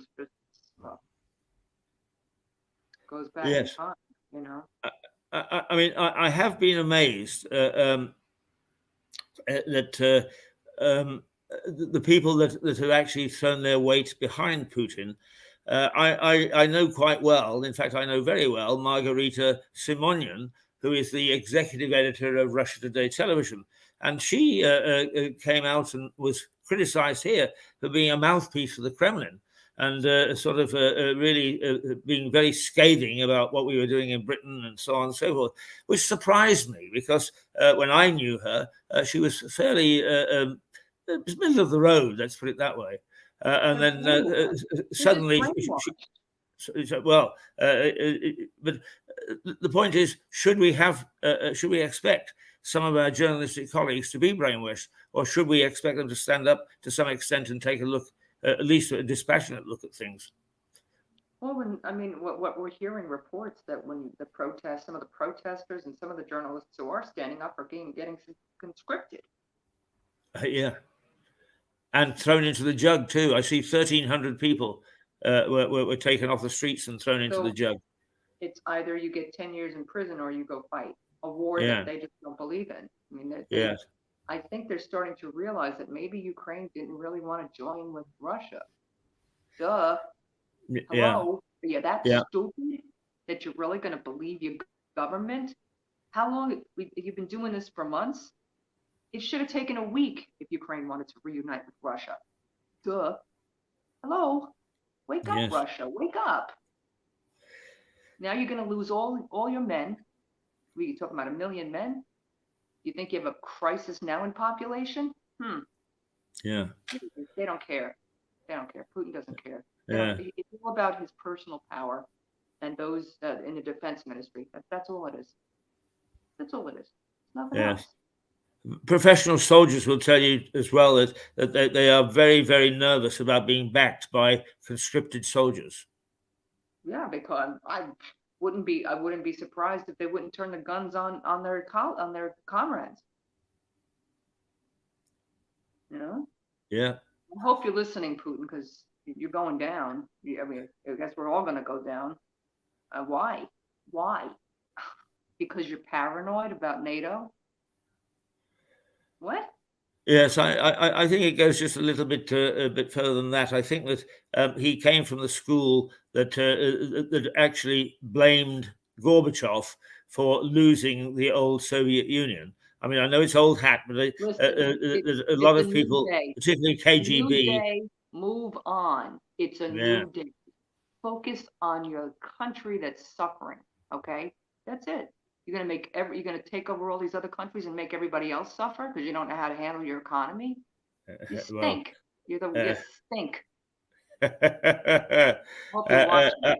I think some of these hardliners, though, that are, I mean, he was ex-KGB, and they think I mean, in fairness, our own MI5 and MI6 people think in a different way as well. I mean, I'd hate to throw our government to their mercy as well. But I mean, you can understand why there's that thinking. What I find difficult to swallow is that that thinking has assumed so much power in Russia that it could take it to war. Yeah, you've got a lot of folks that are pro-war in that country. That's right.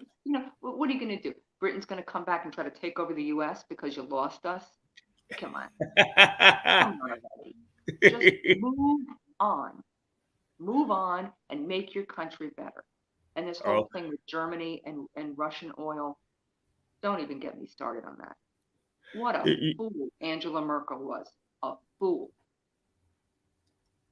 Well, it is, in many ways, not standing up to some pressures from the East was a mistake. I agree. I would agree with that. But the consequence that I find very difficult to accept is because of the Boston Tea Party, you've turned us into a nation of coffee drinkers. Want some coffee? As you know, having visited Lewis, we've got one little tea shop holding the fort. The rest are Cafe Nero and Costa and the one from Seattle. What was that one? Starbucks. Yes, all those. Starbucks, by the way. Yeah, and they try to say that they serve tea. Yeah. Tea bags. Yeah, yeah. I mean, one of the strange things is, Melissa, I think this will bring a smile to your face, a wry smile to your face, is that during the war, we did not have coffee in this country. And coffee was made with an ersatz chicory essence. And it came in a bottle in liquid form. And you poured a little liquid to the bottom of the cup and either added water or you added milk, and that was coffee.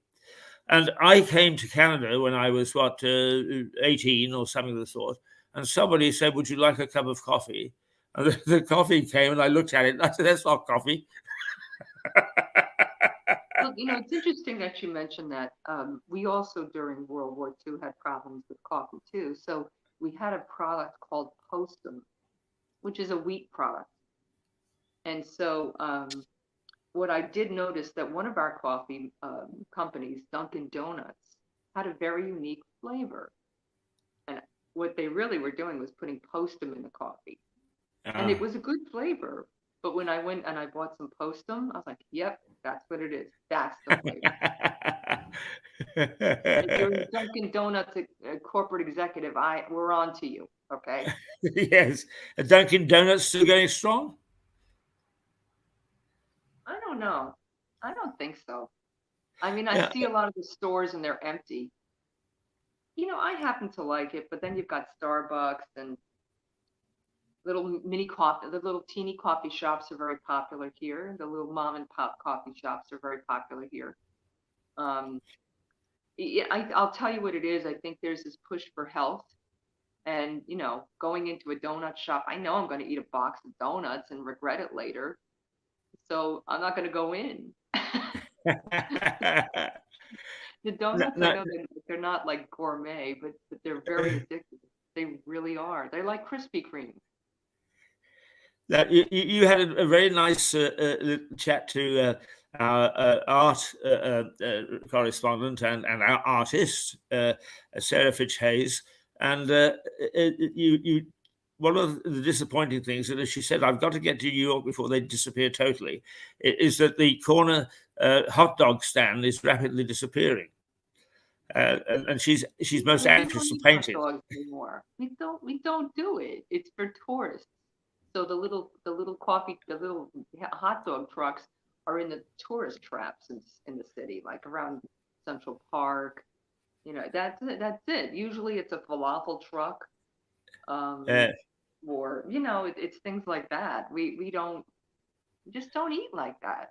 But I mean, now tell me something. At the really famous Conti get-togethers, family get-togethers, which I've been privileged to take a peek from time to time, would you still have hot dogs? No, No, not they're even gone. close. No. So what do we have at our last? We went to my cousin's home in the mountains. Absolutely gorgeous. I call it the spa, the Lucina Spa, with a pool. I mean, sparing no expense, really. I come home to my little flat and I'm like, oh, trash everything. But what did we eat? We had Impossible Burgers. We had steak and salad and vegetables. And then of course the Italian desserts. So much for health. Now, steak is still very much on the menu then. Yeah, it's there was some steak wrapped in bacon, and then there was a vegetarian option. Couple of us indulged in that, but yeah, you can go vegetarian, but then you have all the junk later. So what's the point? Yeah. Yeah.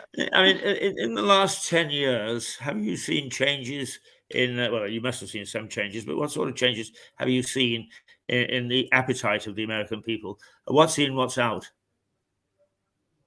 I mean, you've seen a lot of, I guess we went through a vegan stage, keto stage, paleo stage. It's all these fad diets, all nonsense. Now the big thing is intermittent fasting, which I actually prefer. Um, so, because a lot of times of these keto diets or paleo diets, they come out with these phony products that are just as bad for you as anything else. So it's this push toward some semblance of health, whole foods, so that's the trend. Yeah, I think though, out in the middle of the country, maybe they're more traditional. They eat whatever they want.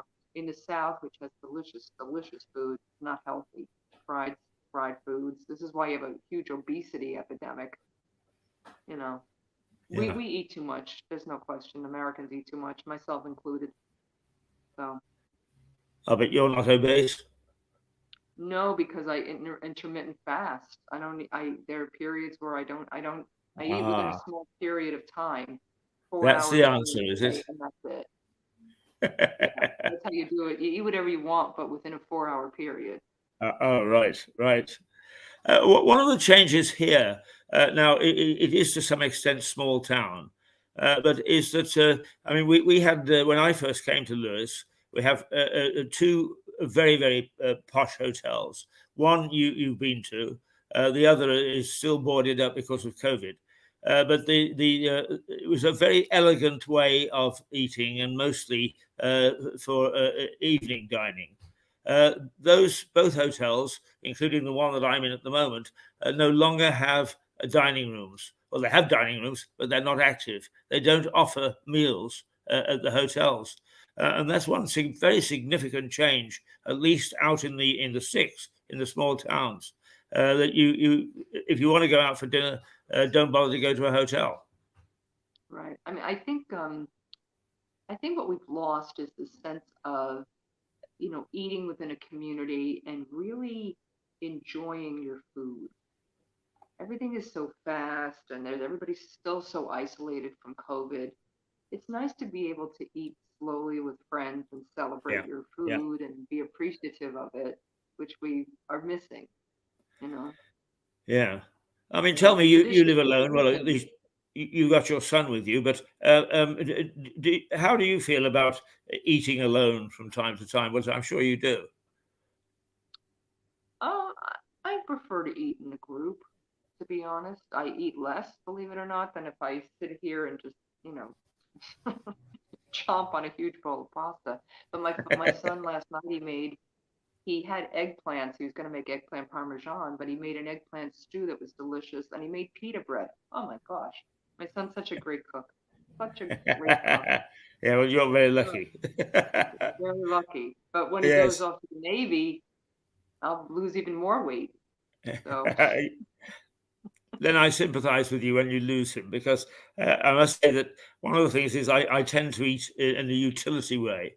And because of partly because of COVID and partly because of a slight deterioration in my health, I used to be able to go and dine in great elegance. And in fact, you've tasted some of that elegance, so you know what I'm talking about. And that was a pleasure indeed. And I really miss those sort of things. COVID really has changed my life dramatically, and I just wish I could grab some of it back. yeah, I agree. It's definitely changed things, but you're starting to slowly see things come back slowly though. But honestly, like the remote working that we now have, I don't think you're going to be able to put that cat back in the bag. I honestly don't. I Do you mean, think remote working is here to stay? I think so, certainly to a certain extent. Maybe you're going to have a hybrid, but I think forcing people back to work, especially in this country, you can't force us really to do anything. No. It's tough. The- Because we were able to work so well from home. So you're going to force people back into an office because you happen to rent an expensive commercial real estate. It's not my fault. You were an idiot and decided to rent 3 floors in Park Avenue. I mean, they're beautiful. It's nice, but it's a little stark. But it's not my fault. yeah. One of our more colourful politicians, known for some of his radical views, a gentleman called Rees Mogg. I forget which department he's in, but he's been saying to the civil servants who insist still upon doing a 4-day working from home that he's going to actually sell the building so they won't have an office to go back to. Well, I mean, I don't mind the social interaction. I really don't. But I find that I get too sucked into it and I don't get my work done. I don't. I mean, some people like working from home.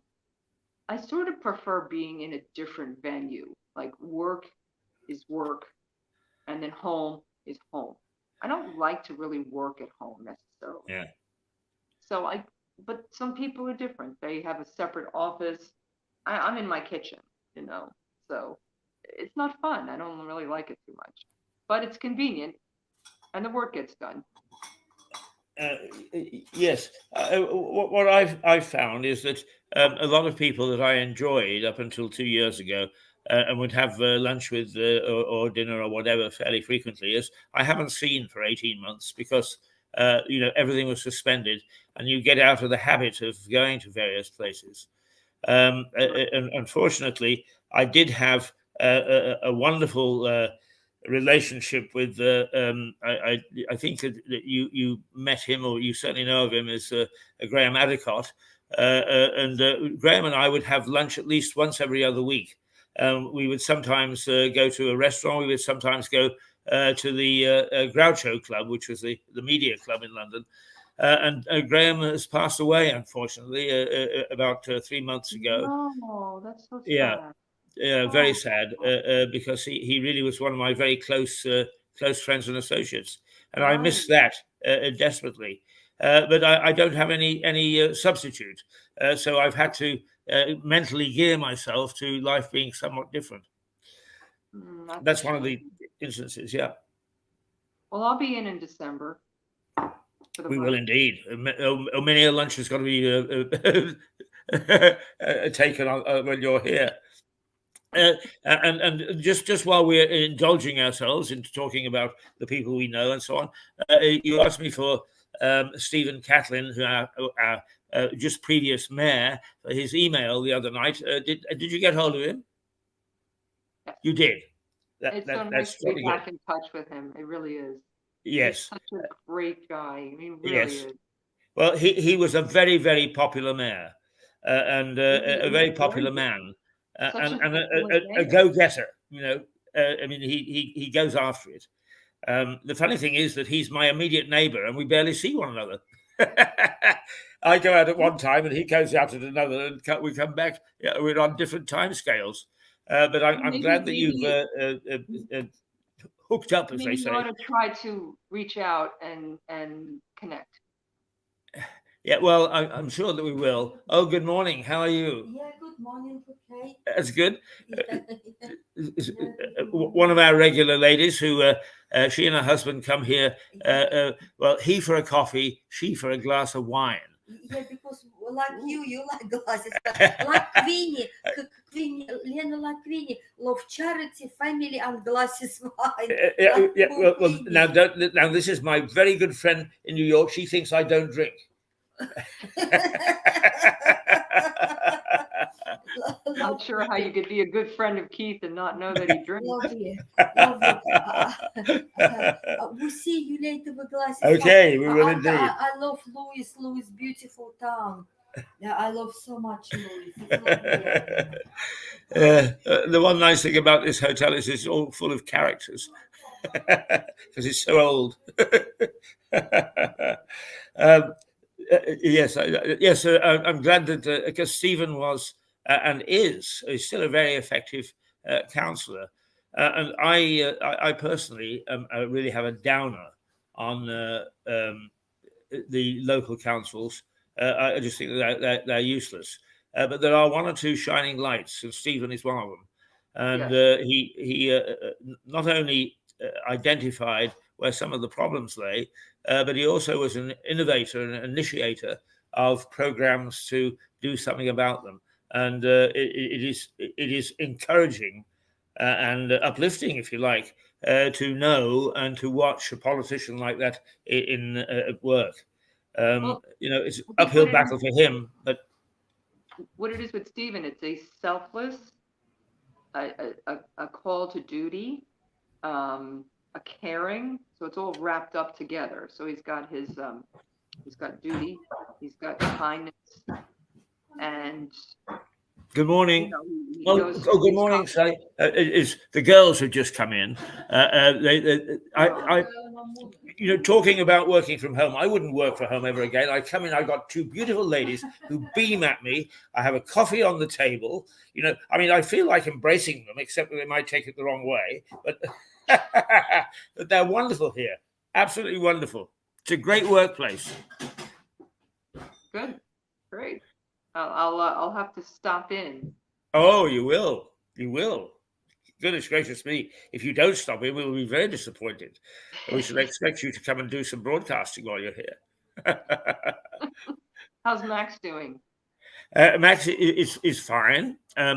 He has fractured his arm, and I think he's off this morning trying to get it fixed.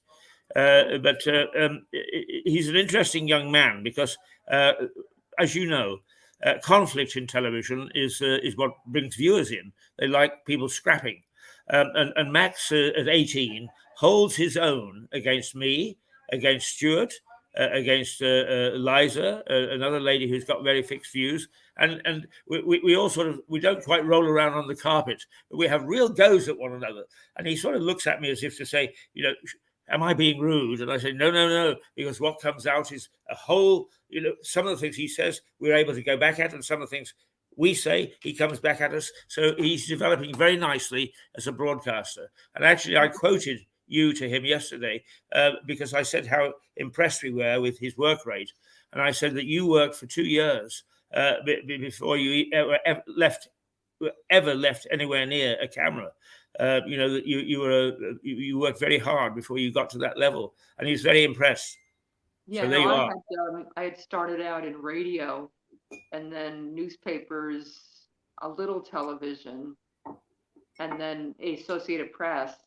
So I think it's super important that you start at the local level, because national level is too important to screw up. Yes. You really have to know what you're doing. Yeah. So, but that takes time. That takes time. And I know young people want to start out right away.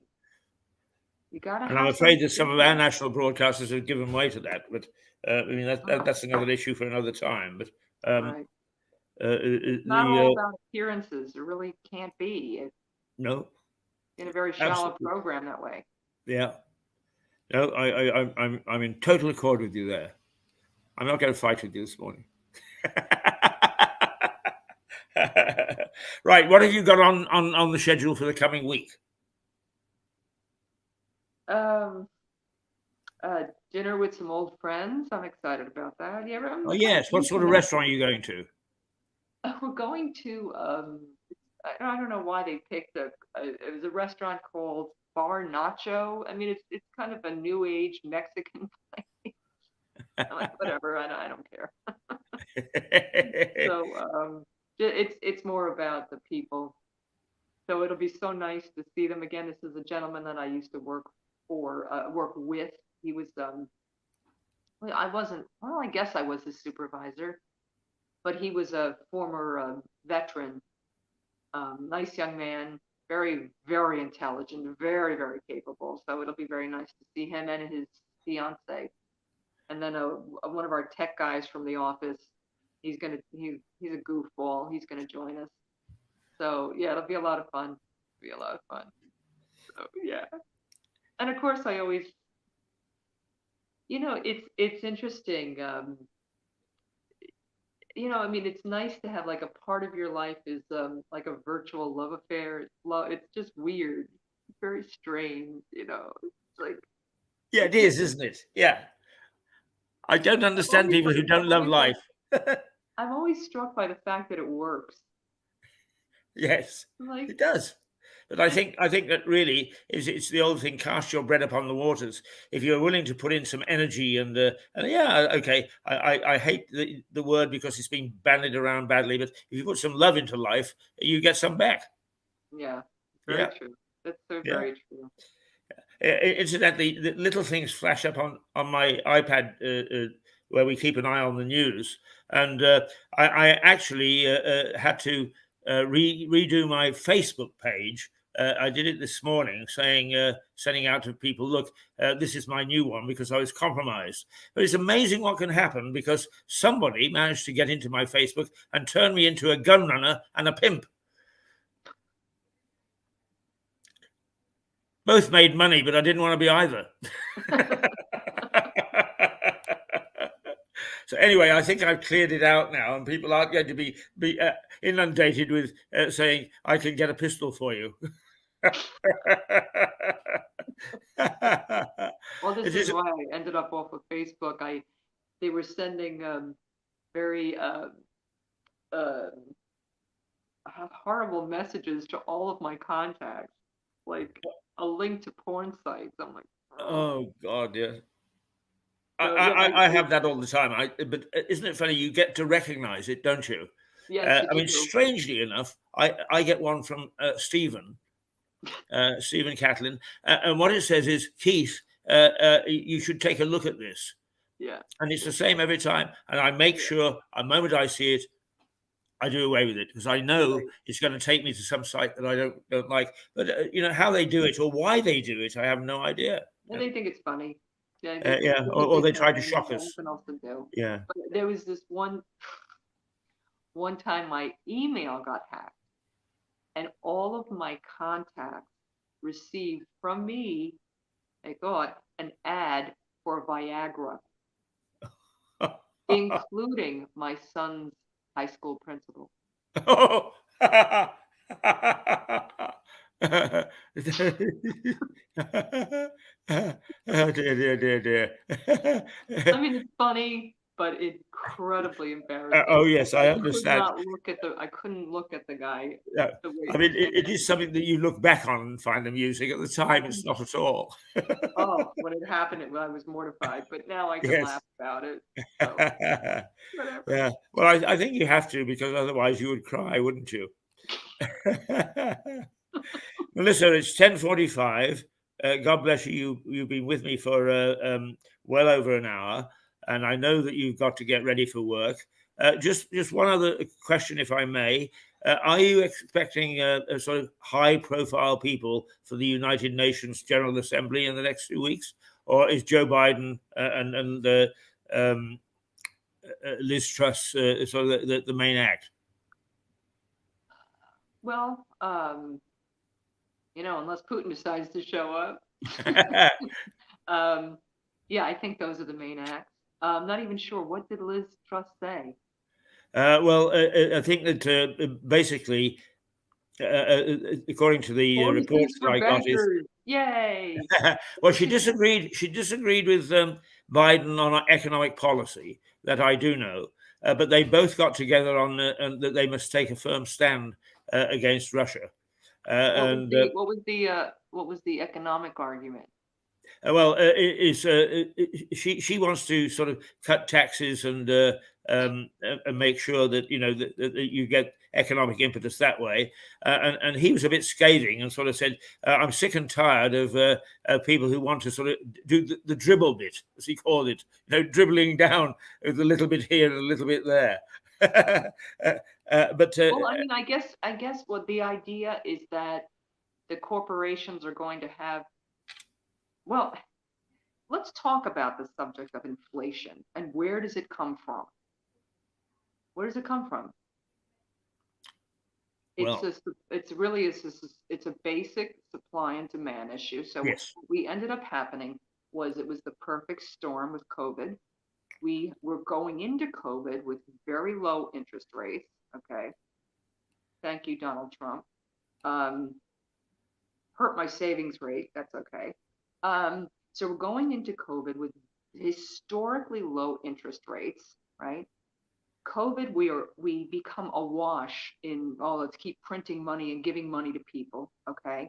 But they really can't go out and shop too much. And then you have, so we get out of COVID and all of a sudden there's this incredible pent-up demand. People have some cash. You have pent-up demand, but you also have supply chain issues from COVID. Supply and demand. Not much supply, a lot of demand, a lot of inflation. And so Yes. now our Federal Reserve decides to start throwing huge interest rate increases at us, which they should have been doing all along. Thank you, Yeah. Colin. Thank you, Jerome Powell. Thank Yeah. you, idiot. Okay. Because what's happening is people have they have stimulus money, right? Low interest rates. Let's go buy a house. Yes. Let's go buy a car. Let's run up our Absolutely. credit card. Easy money was a stoker of inflation, and of course the banks were behind easy loans, but also is you could get a credit card even if you owed $10,000 or £10,000. I just and then all of a sudden, oh, your credit score is really high. I hope my credit score is 0. Yes, 0. I know you don't believe in them, and you've done away with them.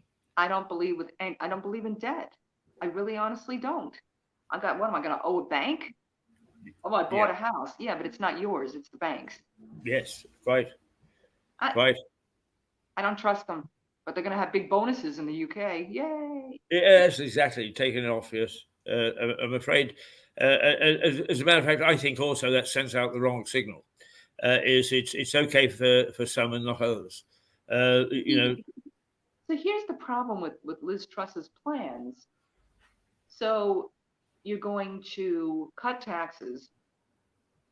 Now, what are you going to do? You're going to destroy your healthcare system? Yeah. Where does the money? So you're going to have less money. Where are you going to cut? Where are you cutting? Yes.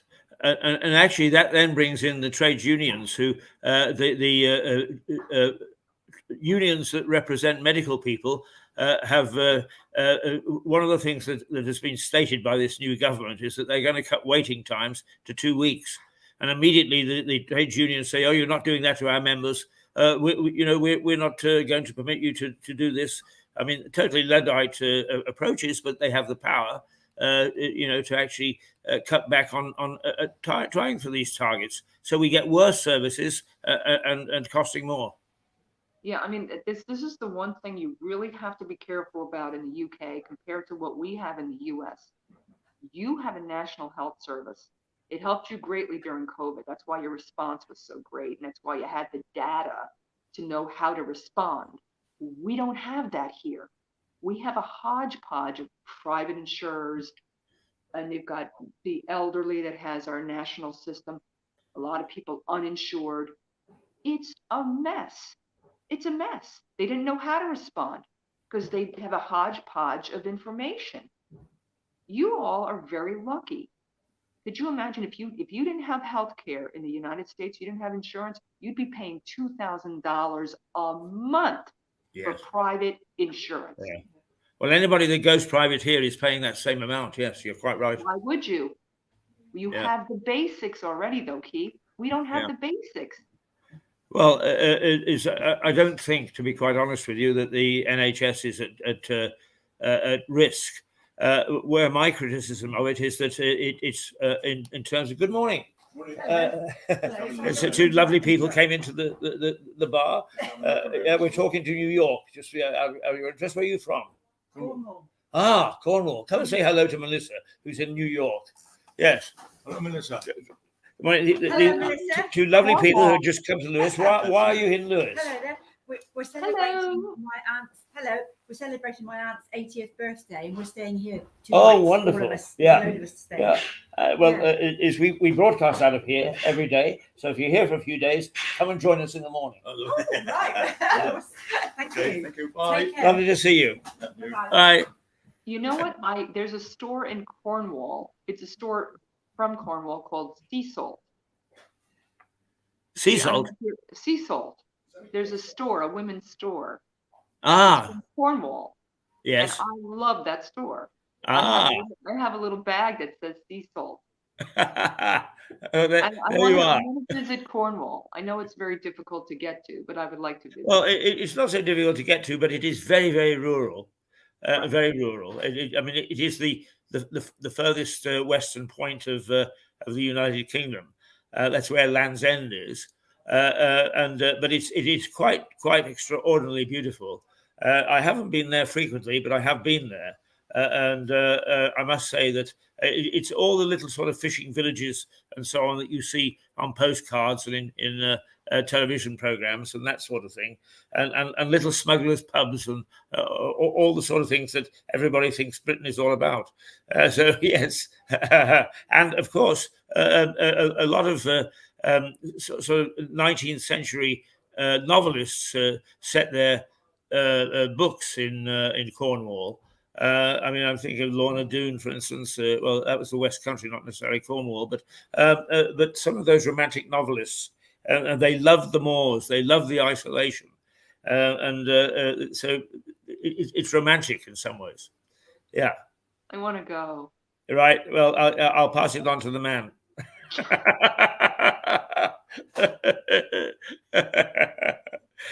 I need to say goodbye to you now. We're at 10:54. Thank you for being with us again.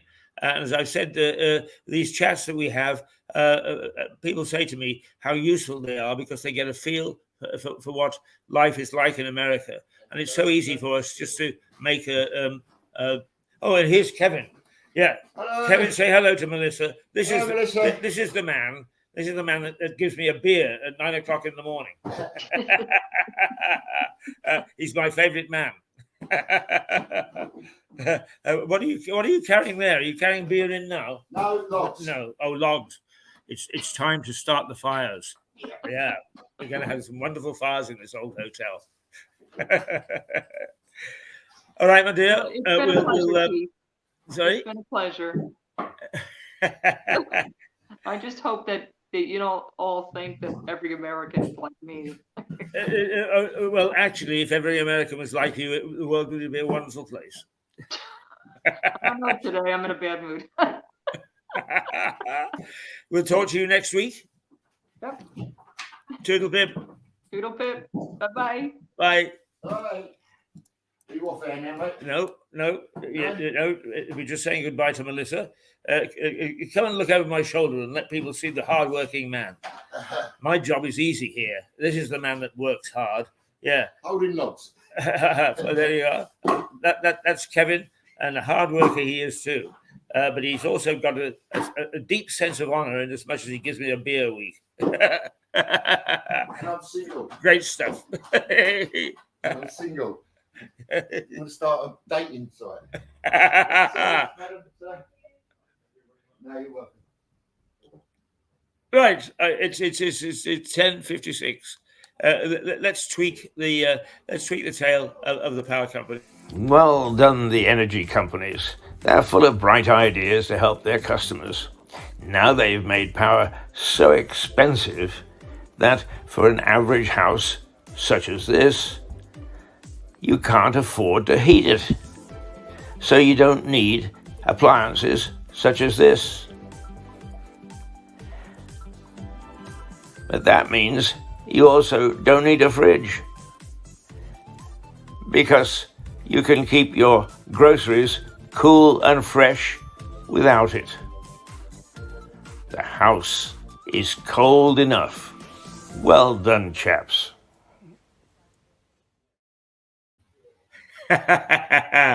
Well, that tweaks their tail. They don't like that. Right. Just very quickly, that Kwarteng, is that how it's pronounced? Kwasi Kwarteng has delivered the government's fiscal event, as it's called now, and the big breaking news is the cap on bankers' bonuses is to be scrapped. And if you've been with us, as you heard from a banker or somebody associated with banking in New York, they think that's totally a daft thing to do. But there we go. That's what they've done. Basically the breakdown is that there are going to be cuts in taxes and an attack on inflation, support for heating bills, the things that have really been talked about ahead of time have now been confirmed by him, and so that's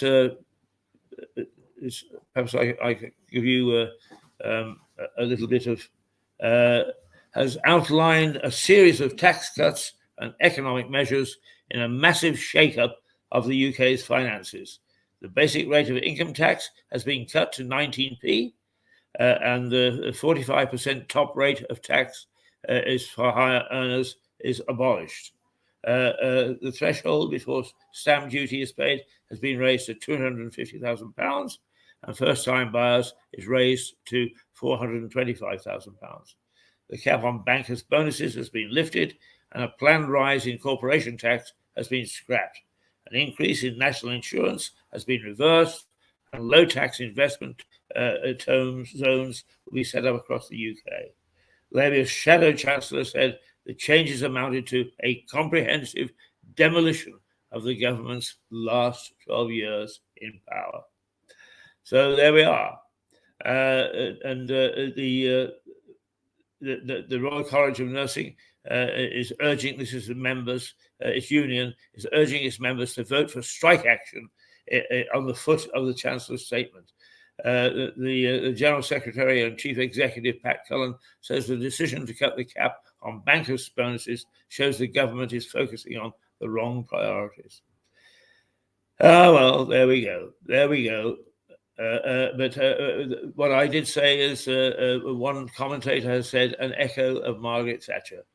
There will be £45 billion in tax cuts by 2027, but much of that national insurance cuts, the abolition of the cap bonuses, and the higher rate of income tax is explicitly and unapologetically channeled towards higher earners in an echo of the Thatcher years.